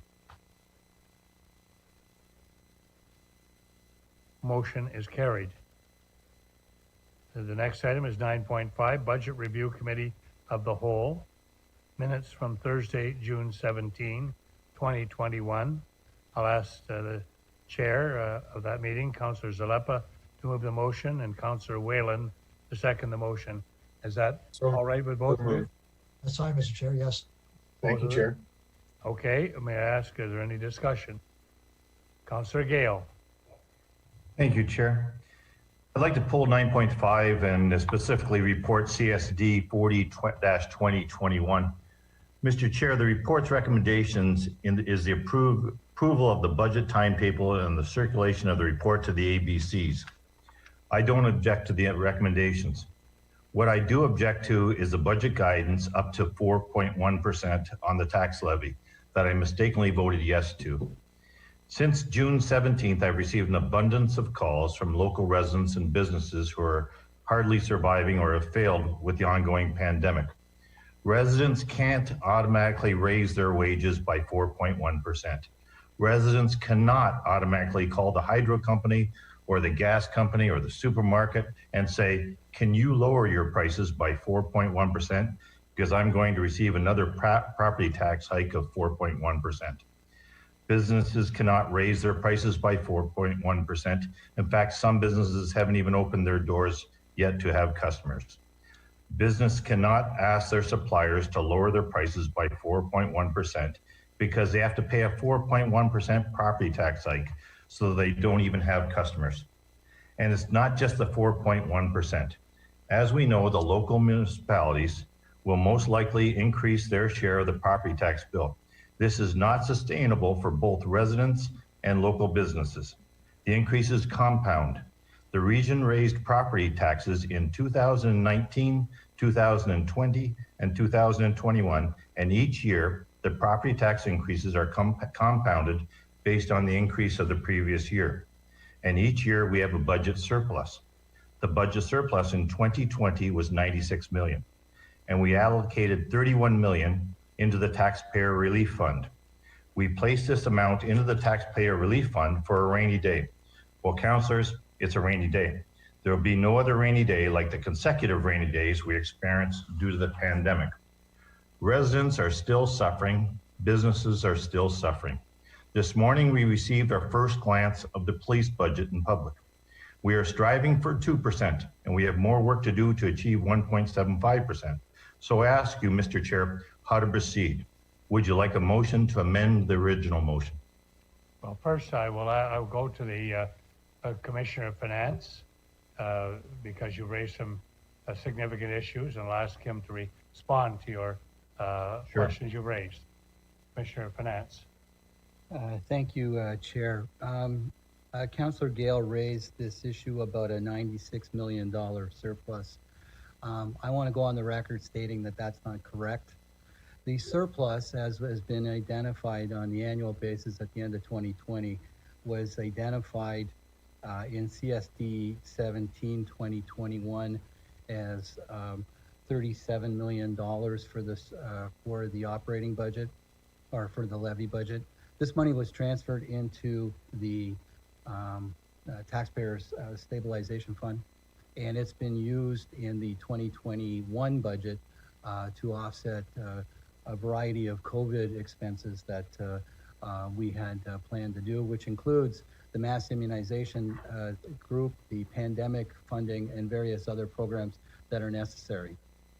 This discussion about a surplus at $96 million, I can understand why there's some confusion. In our operating budgets, as you know, Chair, we operate to have a balanced budget.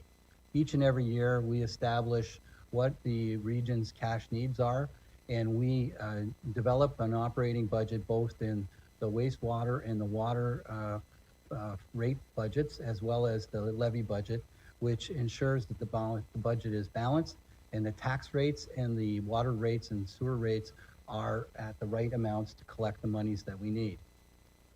The number that $96 million is coming from is the surplus that's generated, the actual surplus, as I indicated, of $37 million, and is adjusted for a number of factors that we don't budget for. Things like amortization, things like the backing out the principal portion of our debt repayments. And as a result, and this is reconciled, this is in the financial statements, but the reasons these are done is because we have to adopt our financial statements with generally accepted or the accounting standards that we operate under. So it's not correct to say that the operating surplus is $96 million. As far as the tax rate or the levy, the proposed budget increase of 4.1%, I think that our staff put together a very succinct presentation of the budget pressures that we're facing. The organization last year, and quite rightly, council decided to utilize some of the stabilization reserves, and part of that 4.1% is a 1.1% carryover from last year. And the other percent is 2%, which is inflation, which again, much like everybody else, the operations of the region are impacted by inflation. And the last one is a capital allocation of 1%. These things all add up to the 4.1%, and these are necessary, as we've indicated in the past, for the region to continue its operation. So I certainly would hope the clarification on what the surplus was effective for council, but also the explanation of what the 4.1% is. And that is what we're, right now that the budget committee has indicated to our staff that we need to go forward with. Further question, Councillor Gale? Yeah, thank you, Chair, and through to Commissioner Harrison. Regardless of everything you said, we put $31 million in the taxpayer relief fund, did we not? $6 million went to the hospital, $31 million to the tax relief fund. Commissioner? It was a transfer into the taxpayer relief fund that has been turned around and been used in the 2021 budget to offset COVID expenses. So Commissioner Harrison, how much do we have in the taxpayer relief fund now? Commissioner? I don't have that information directly in front of me. I'd have to maybe Director Chamberlain, who was on this meeting, knows directly. But if not, I can certainly I can get that information for you. Director Chamberlain, do you have a immediate response? Or a timely response? Through the chair, yes, I believe I do. I'm just going to put my fingers on it. So the projected balance at the end of 2020 was 53 million, and that was as a result of the surplus with the Safe Restart, et cetera, funding that came in. We're projecting for the end of 2021, 42 million, and then at the end of 22, 27 million, and that would be about less than 5% of our gross operating expenses. So thank you for that. Then I'm, Chair, if you wish me to make a motion or whatever, I feel that we should take money out of the taxpayer relief fund. We can't afford to put the burden on our taxpayers at 4.1, and that's what these relief funds are. We've never had something like this ever happen before. So I'd like to make a motion, if that, or amendment to the motion, if I can. You may make, so CAO first, and then I'll come back to you, Councillor Gale. CAO. Okay. Through you, Chair, if I could offer advice to the councillor, that's a decision that we'd make. This is an exact decision that was made at the end of the process last year, and that's the appropriate place. As Mr. Harrison described, the elements or the components that go into the 4.1 are the various different pressures. If we'll come back with a budget that represents that, but that if what the councillor wants is to utilize reserves for offsetting that, that's what we did last year, and that's the 1.1% hole that we have to dig out of first before we go into this now budget year, which is council's prerogative. They can do that, but it's best done at the end as opposed to suggesting that out the gate right now. That's my advice to you. Would you be prepared? And I appreciate. I'm sorry. Would you be prepared, Councillor Gale, to do it at that time? Because you have To make a motion after all, I don't like that we said could have an increase of up to 4.1%, when I know at the police, we're trying to hold that too. That'll be hard to do, and I get it with the contracts. But right off the gate, right off the bat, we're saying 4.1% to the ABCs, and I think that's wrong on this. If it was deferred to another day to talk about this, that's fine, but I can't vote when we have up to 4.1% and people are thinking that's what it could be. On top of that comes what the municipalities do. I understand it was a good report last time, but 4.1% when some businesses aren't opening and a lot of taxpayers aren't going back to their jobs, I think is wrong. Chair. Thank you. CAO, you. Through you, Chair, and I appreciate sort of the challenge or the struggle that the councillor has, and I'm sure that all do.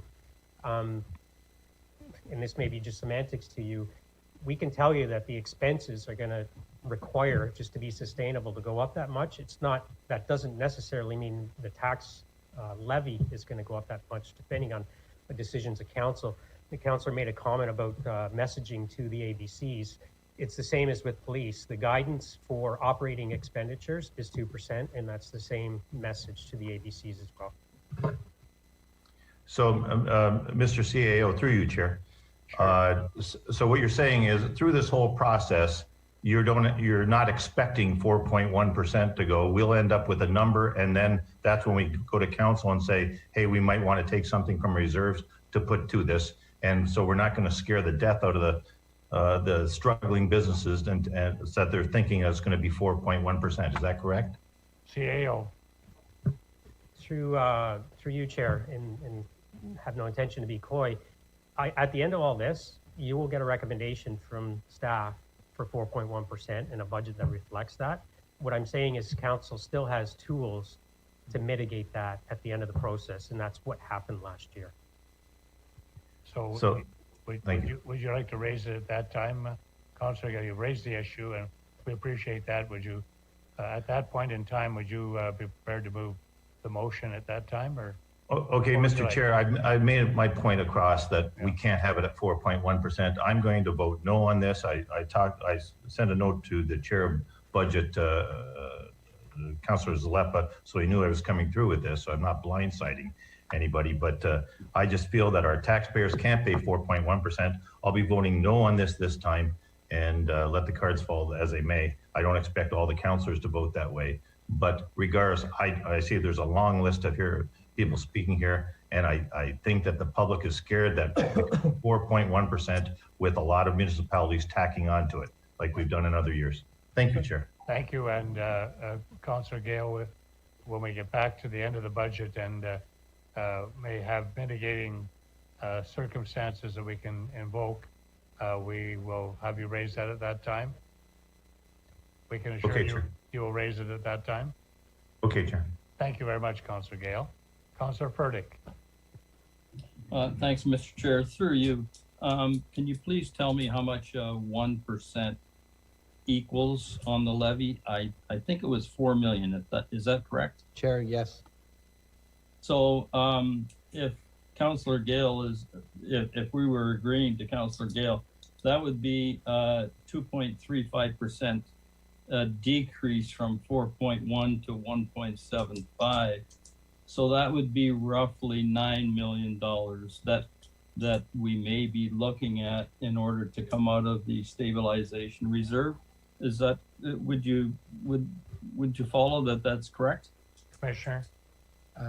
I didn't follow completely, but that would sound about right. 2% would be 8 million based on a 4 million, 1%, so it would be about that.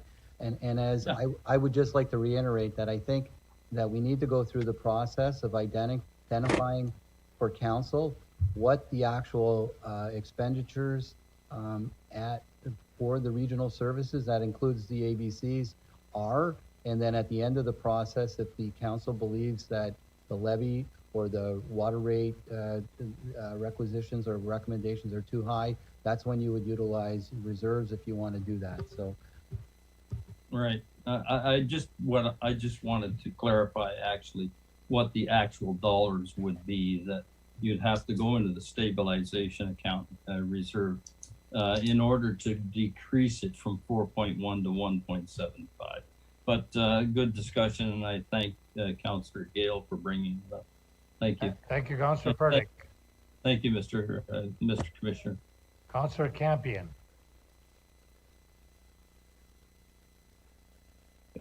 Thank you, Chair. I share the same concerns as Councillor Gale, and I did bring that up during the discussion at the committee level. But I'm just a little bit confused, I guess, as to what we're actually passing, because we're really just receiving the report, and the recommendation, the only one I can see we're approving is the actual timetable. So, you know, I think it's what I understood. We were going to receive this information from staff, then we're going to work through the budget process to try to work on those numbers. Because at this point, as far as I'm concerned, I've received one report and I'm approving a timetable. Is that correct? Commissioner? Through you, Chair, to Councillor Campion, yes, you are correct. That is exactly what you are approving, is the timetable. Okay, so thank you. Sorry to cut you off. Thank you for that, because, you know, we're not at that point yet where we're going to be talking about those numbers in the budget, how we arrive at getting the amount of money that we need and increase in taxes or anything like that. So that's why I approved it in the first place, because really I'm just saying, yep, I agree with that timetable. Thank you. Thank you, Councillor Campion. Councillor Zalepa. Oh, thank you, Chair. I was just going to leave my comments to the end as the mover, if that's okay, Sure. with the Chair. Yes, I'll recognize you at the end. Councillor Rigby. Thank you, Mr. Chair. I'm glad that Councillor Campion brought up that item, because I really don't think this is the time that we pass motions that are specific to the actual tax that would be put out forward. So if Councillor Gale had put forward that motion, I would have had to vote against it because I think it would put us in a very difficult position when we finish the work that we have to do. This is really the first step in birthing the baby, folks. You've got till December, when we should have all of the detail in order. And if we have to move some monies set aside for that occasion to reduce from that 4.1, then that's what we do. And so I like that part. So I'm glad we're not voting on that, and that I do agree. We're receiving it, and we like the agenda. So thank you. Thank you, Councillor Rigby. Councillor Foster. Yes, thank you, Mr. Chair, and not to belabor the point, but you know, the simple reality is we're not fighting the budget this evening. That's not part and parcel of what's going on. I love the politics that seems to be coming into play here, but you know, the simple reality is that this was an extremely well done presentation to us. We know all of the expense problems that are coming into play for us at the region, and so we got a lot of work ahead of us. And you know, not discounting what Councillor Gale had to say on this, but now is not the time. We need to be making sure that we're dotting the I's and crossing the T's as we truly get into the budget process itself. And I want to thank staff for providing all the excellent information to us. Thank you. Thank you, Councillor. Councillor Redekop. Thank you, Chair. I'm sorry that I missed the meeting last Thursday. This is the beginning. That was the beginning of this process. And the reality is that each step we take in this process confirms, if this is supported, that the staff is on the right road to 4.1% increase. And then if that's what happens and we get to the spring and that, or the end of this year, and that's what we're dealing with, and then we want to dip into the taxpayers relief fund to reduce that amount, then we'll be advised by staff that that's a terrible thing to do. So we already know that, because that's what they did last year, and they've done that every year, and that's their job. Their job is to try to convince councillors to provide as much money as possible for the operation from their perspective. The reality is that that's their administrative role. We have a public policy role. We're the liaison between professional staff and the taxpayers. And if we advise the staff that 4.1% is okay, that's what we're going to end up with. We're going to end up looking at a budget at 4.1%. And as these processes go through, and I've been through many of them, some stuff may fall off, but there's always more that comes on. We always find more things to try to spend money on. And that's not on staff, that's on us. And so when this goes through this evening, that's one more step on the road to a 4.1% tax increase. The only way we'll be able to reduce that is to tap into the reserves, which staff will tell us, I predict, that that's a terrible thing for us to be doing. Thank you. Just for clarification to the Commissioner, because Councillor Redekop's raised an interesting question there. Did we not tap into the reserves last year to bring down the increase? Yes, Chair, as Councillor Redekop indicated, and I think all council knows, we did tap into the taxpayer relief reserve to lower the tax rate, and the requirement on property owners. Thanks for the clarification. Yeah, Chair. Go ahead, Chair, please. Go ahead, Councillor Redekop. That's quite correct. We did tap into the taxpayer reserve fund, and the sky was going to fall. If you recall, staff's position on that was we shouldn't be doing it. And part of the problem is now they've got 1.1% to make up this year, and it'll be the same arguments going forward. I'm just passing on my observations, and I can see where this train is going. And I don't think any of us should be under any misapprehensions of what we're doing this evening. Thank you, Councillor. Appreciate it. Councillor Dart. Thank you, Chair. Todd, can you just remind us, was it around 26 million we dipped into the reserves last year? Commissioner? Just approximately. No, it wasn't 26 million. It was 4.3 million dollars. Okay. All right. My mistake, but thank you. Yep. Thanks, Councillor Dart. Councillor Zalepa, you requested to speak at the end as the chair of the Budget Committee. So, Councillor Zalepa. Thank you, Chair. And, I appreciate the discussion. I think this is important for residents to understand the process here. I think the most important outcome this evening is that Council is setting in process this motion so that staff will really bring back a fulsome amount of detail on programs. And I think one of the counselors earlier mentioned that, the only option is to use reserves to offset it. And I would challenge that that's not the only option. I would think the other options are for this council to really think hard about spending on items that are outside regional council's purview and make some tough decisions. And I think that those are difficult. I think through the service delivery review and the work that our CAO group is doing, I think there are opportunities to look at this. And I think regional government really needs to take a hard look at some of the services that they're offering and decide, is that really in regional council's purview, as opposed to just, well, we'll just use the reserves to make it look more palatable. So I appreciate that, allowing me to say that. In the chair, last week, it's hard, I can't do that, but I appreciate that, and I'll support the motion. Thank you, Councillor Zalepa. And Commissioner, did you have? Yes, Chair, I just wanted to clarify my response to Councillor Dart. The impact of the back the last part of the allocation of stabilization reserve was 4.3, but we had already allocated $1 million towards the homelessness initiative, as well as we had already included $2 million transfer in the actual development of the budget, which we had used to offset some unique expenditures. So just to be clear, it was $7.3 million that we utilized, not the number that I previously gave. And sorry, Councillor Zalepa, but I wanted to clarify that so that it's correct. Thank you, Commissioner, and thank you, Councillor Zalepa. Thank you, Todd. There being no more, and thank you, Councillor Dart. There being no more speakers, I'll ask you to vote electronically on the minutes. Sorry. On this motion before us. The motion on the screen. Vote electronically on that, please. Motion is carried.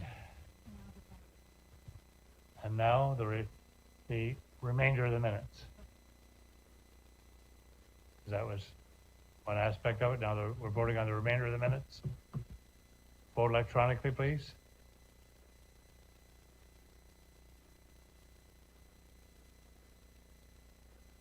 The clerk informs me the motion is carried.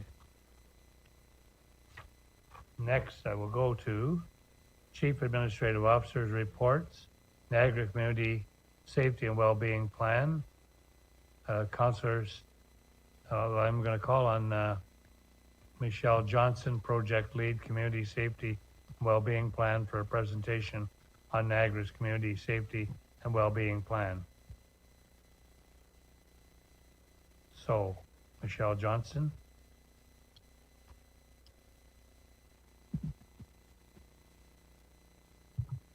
Great, thank you.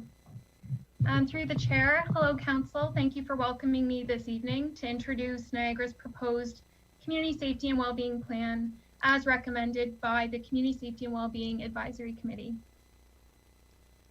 To begin, I'll provide a brief background on the planning framework and legislative requirement.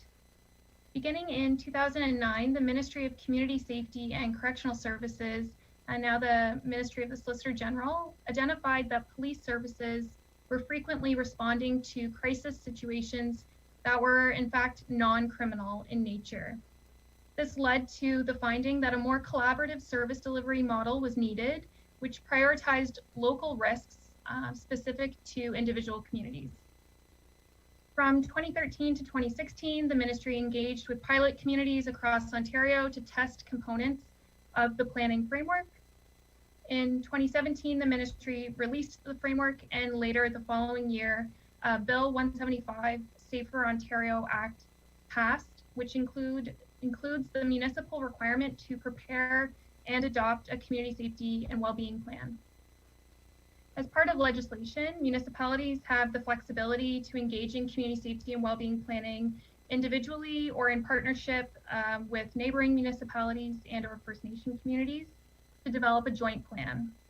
In Niagara, staff leadership from both tiers of municipal government have worked together to develop our collective community safety and wellbeing plan and have completed this work with critical in-depth consultation with Niagara's Indigenous urban Indigenous community.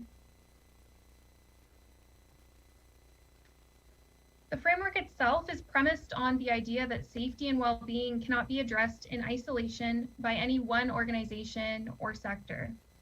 Too often, situations rooted in issues related to mental health concerns, addictions, a lack of safe and affordable housing, or social isolation require an emergency response from the police or other crisis-driven services. In many cases, these issues could be addressed earlier and more effectively through greater collaboration among sectors, including police, education, health, and social services. The ultimate objective of the plan and its iterative planning and engagement process is to improve community safety and well-being, and thereby reduce harm, crime, or victimization of individuals by meeting their needs before there is an escalation to crisis, and also preventing more costly emergency response interventions. This framework includes 4 zones of intervention and encourages upstream planning in the outer zones, as they are viewed to promote a more preventative as opposed to reactive approach to service delivery and design. Additionally, upstream planning that makes use of multi-sector partnerships can ensure that everyone is working together in a sustainable way to reduce risk and promote well-being in the community. Our local approach leveraged multiple inputs along with the guiding principles of the planning framework to support the creation of Niagara's strengths-based plan.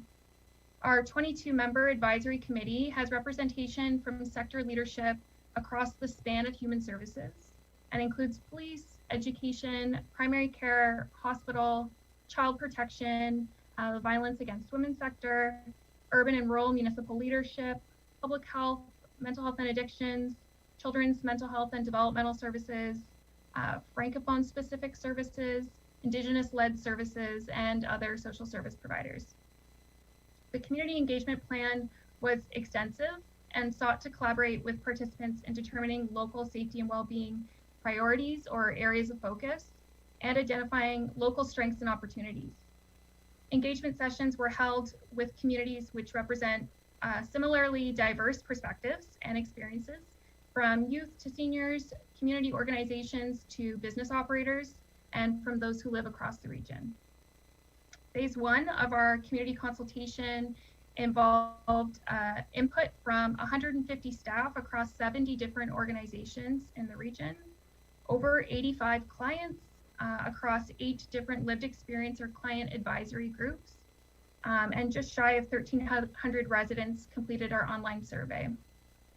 Phase 2 of community consultation involved seeking input from another 75 residents across the region through 13 additional focus groups that were held virtually.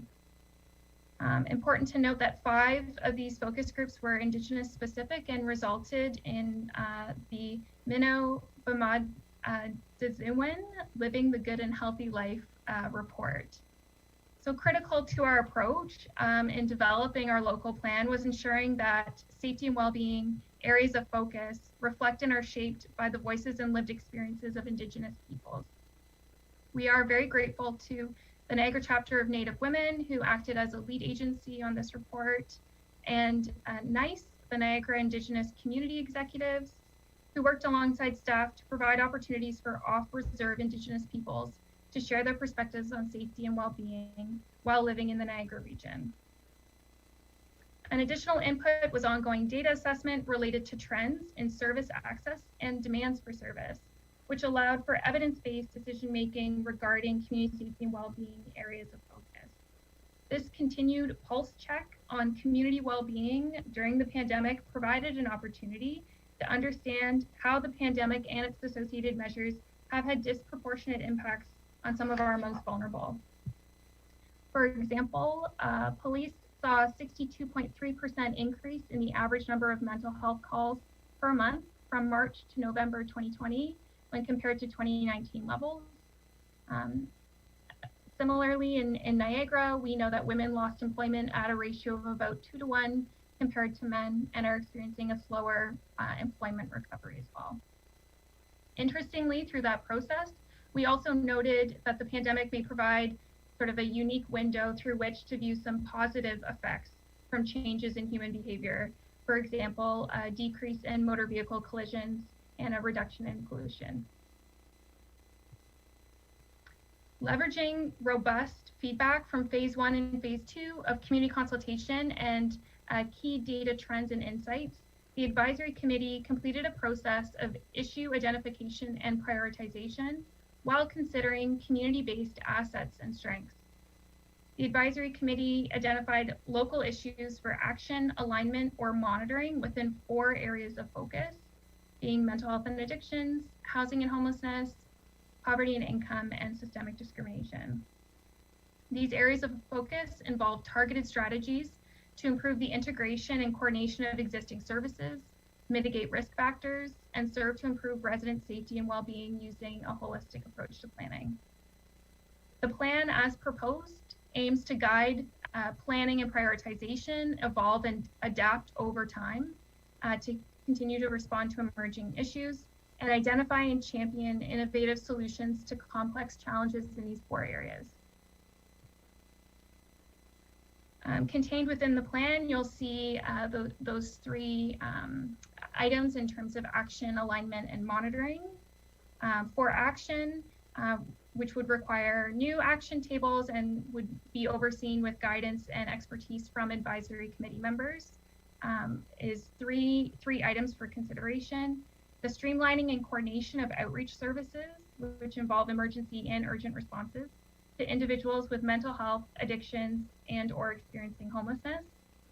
The second item is implementing recommendations found within the Living the Good and Healthy Life report as a first step in working towards a plan to ensure safety, equity, and access for Indigenous peoples in Niagara.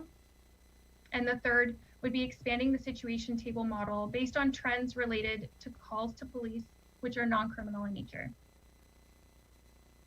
For alignment, so items which the advisory committee saw as pre-existing initiatives that are critical to enhancing safety and well-being in the 4 areas and align with the goals as identified, involve improving access to high-quality evidence-based services aligned with the mental health and addictions core services framework, addressing opioid misuse in Niagara through cross-sector collaboration, creating a coordinated access system for those experiencing homelessness, supporting a long-term economic development plan which seeks opportunities to advance gender equality and inclusion, and developing a local poverty reduction strategy which sets local targets and aligns investments to measurably reduce poverty. The third item there around monitoring were areas of focus, potential areas of focus that the advisory committee identified that they would like to keep an eye to as the year progresses. And those are indicators and strategies associated with family violence, support for older adults, and support for individuals with disabilities. In sum, the planning framework brings together community partners in recognizing that everyone has a role to play in making Niagara safe, inclusive, and connected, where all residents can thrive.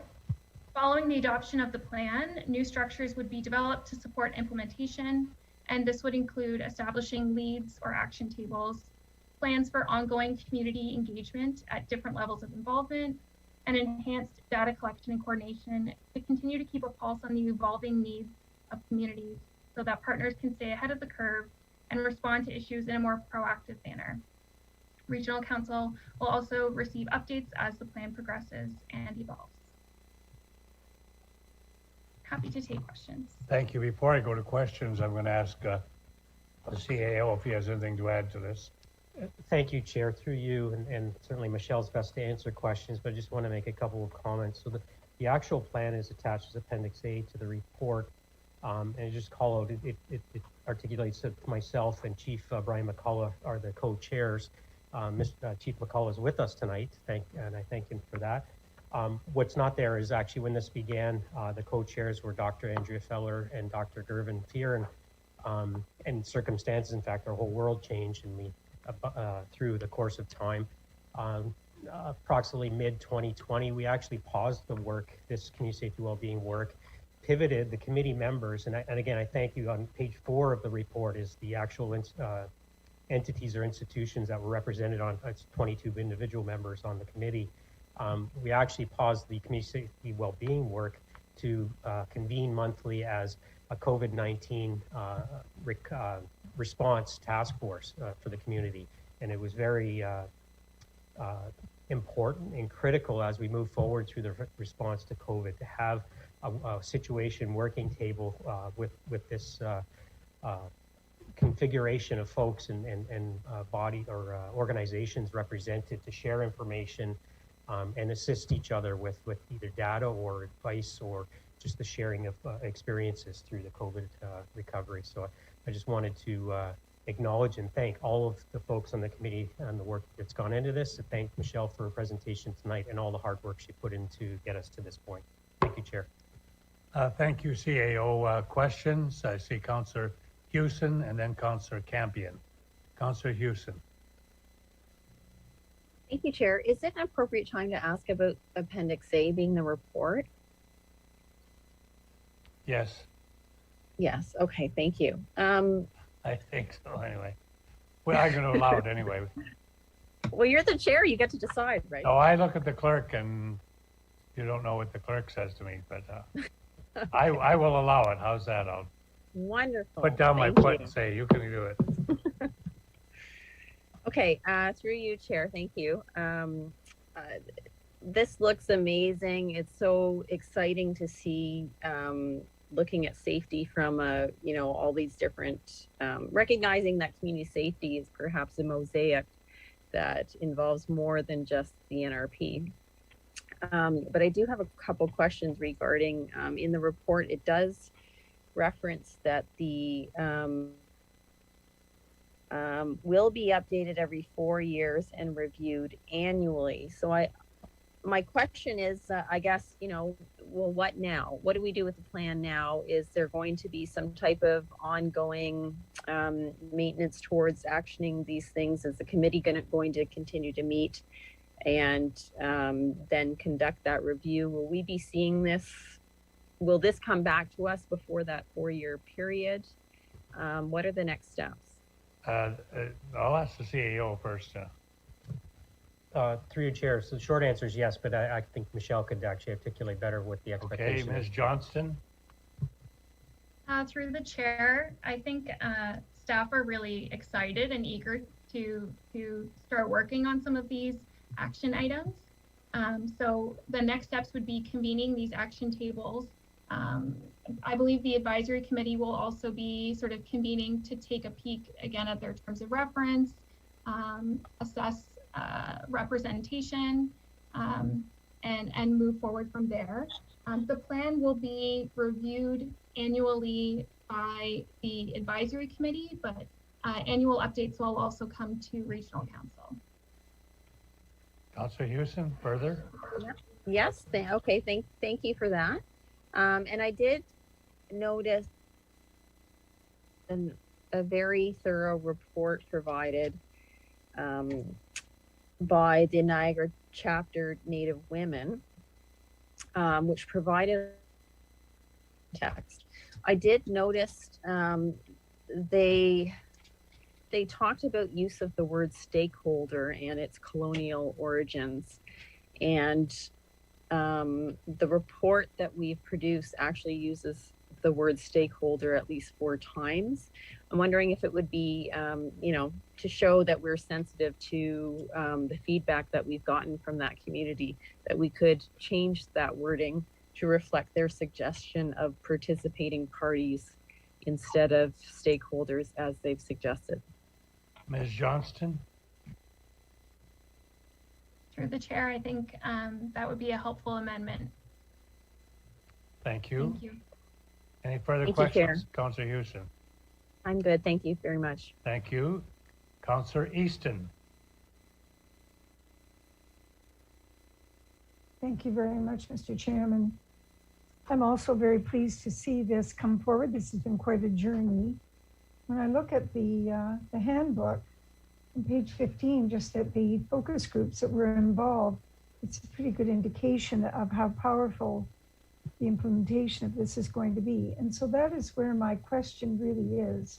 there's much that relates to the determinants of health. We spoke about a week ago or so about an approach that we were going to take. I'm hoping that these things will all dovetail together. So that's really my question, Michelle. What do you know about that process? And who's going to be the lead agency internally to make sure that all of this comes together? So much of what has been written here, we heard about tonight with the delegation. So I don't want to see us miss any opportunities. Ms. Johnston? Yes, through the chair, I believe in the financial considerations piece, there is a flag for a future council ask to support ongoing implementation and sustaining of the community safety and wellbeing plan. So that will be a critical piece. I think, the role of implementing this plan is really, again, in terms of pulling those partners together to ensure that the goals that have been set aligning with each action table are achieved. I think through the focus groups and also through consultation with my municipal colleagues, I think the level of collaboration and partnership, even just across the corporation, has never been greater. And likely COVID also had something to do with that as well. So I think there's lots of room for us to see this come together in a meaningful way. All right, Mr. Chairman, I guess I'm looking for something more specific. We have significant budgetary constraints. We didn't really consider this, although I guess if any of us were asked, we could have made a list. Even when we were talking about during the introductory discussions for the budget, I'm still not clear who's going to be in charge of making sure that this becomes entirely feathered through every department, every decision that is made, so that the right priorities come out at the end of this. I'll direct that person. I'll direct that to the CAO. Thank you, Chair. I think where the councilor's going, currently the portfolio responsibility resides in the office of the CAO. I suspect it will stay there so that it has that lens across the whole organization. I think the council is referring to. Okay, so Mr. Chairman, just quickly to Mr. Tripp then, I do need more information. I'm hoping that other members of council are looking for more specifics. So maybe my question really should be to the CEO in terms of how do you anticipate that implementation will be done? Will it be done in pieces? Will it be divided amongst the different divisions and sectors? What should we expect? I'm anxious for this to be very successful. CAO. Through you, Chair, well, I don't think this is a funny response. It's going to be all of the above, just based on the experience of getting the plan to you here today. Situation tables, actual action items, but that will be coming back to council as a business case as part of the budget process. Okay, all right, I understand. Thank you. Thank you, Councillor. Any further speakers, any further questioners? If not, I'll ask Councillor Steele to move the report, and it's going to be put on the screen, the clerk tells me, the motion. I'll see if Councillor Steele will be willing to move the motion. Yes, Chair, I would, and I would also like to speak on it. Okay, and would Councillor Gibson like to second the motion? He's going to second the motion. And then we'll have speakers to the motion. Councillor Steele. Thank you, Chair. And as Chair of the Police Services Board, I was able to meet with Chief McCullough to review this, and it is a quite extensive report, and I'm so glad that it did come forward, and we did have discussions when this originally came up through the province at the board table, and it was good that the path that we took to have the municipality, or in this case the region of Niagara municipality, take it on as opposed to having 12 separate reports coming through the lower tiers. So just before I get to my question, I'd like to thank Michelle Johnson on this one, our regional staff, municipal staff that were involved, our NRP service, but most importantly to the community at large that were involved in forming this report. I mean, getting out to the community is so important to regional council to formulate this. So through you, Chair, my question really is more of a clarification through you to Director Harrison. So Director Harrison, under item number 2, with regards to a request for additional resources, in fact, we know that this will probably take a new employee or a present employee or two to get this implemented through the CIO's office. So is it at this time we should make recommendations for that, or should we wait until the budget deliberations on how, in my case, how I would like to see how this staff would be brought forward? Commissioner Harrison. I through you, Chair, to Councillor Steele, I believe that the most appropriate thing would be as it's being referred to the budget process. So that's we'll let that go through the process, and then you can make your recommendations at that point. Perfect. Thank you, Director Harrison, and again, staff, fantastic job on this. Thank you, Councillor Steele. Are there any other speakers to the motion? Duly moved by Councillor Steele and second by Councillor Gibson. If not, I'll ask you to vote electronically.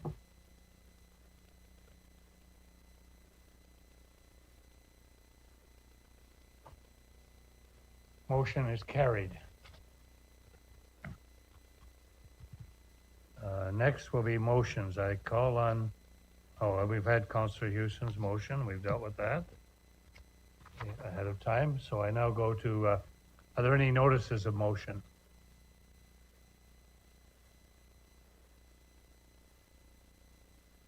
I see none. So are there any items of other business?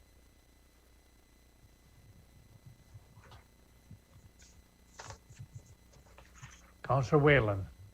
Thank you, Mr. Chair. Mr. Chair, I just want to give a shout out to the people of Thorold about the recent food drive we had for community care. Back on June the 6th, the one Thorold committee sponsored a community food drive, and it was unbelievable the success we had for community care. Even myself, I've got just over 1,100 pounds of food. On the whole, we did 11,000 pounds of food in the city of Thorold from about 40 locations, and just under $5,000 in dollars. So, anyhow, thanks very much to people at Thorold. Their food banks are filled once again. Yeah, that's amazing, and that's good news. Councillor Dart.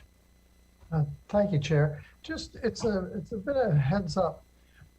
I'm trying to be very mindful of affordable housing, and we heard somebody talk about affordable housing, and her definition was definitely not anywhere near my definition of affordable housing at the Planning and Economic Development Committee. My definition is geared to income.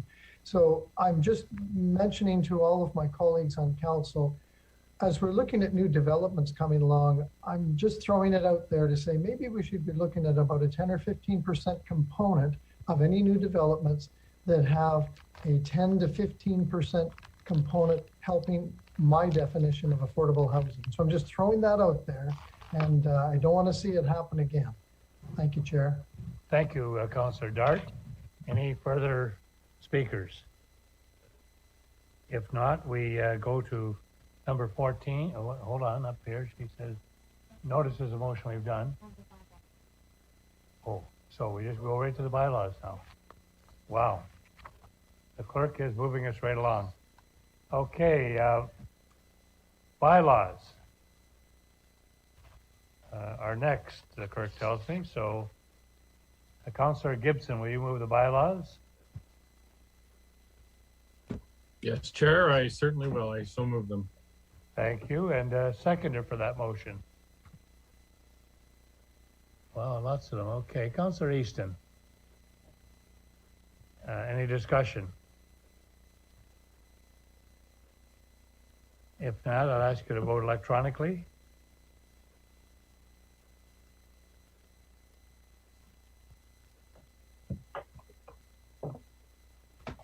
Motion is carried.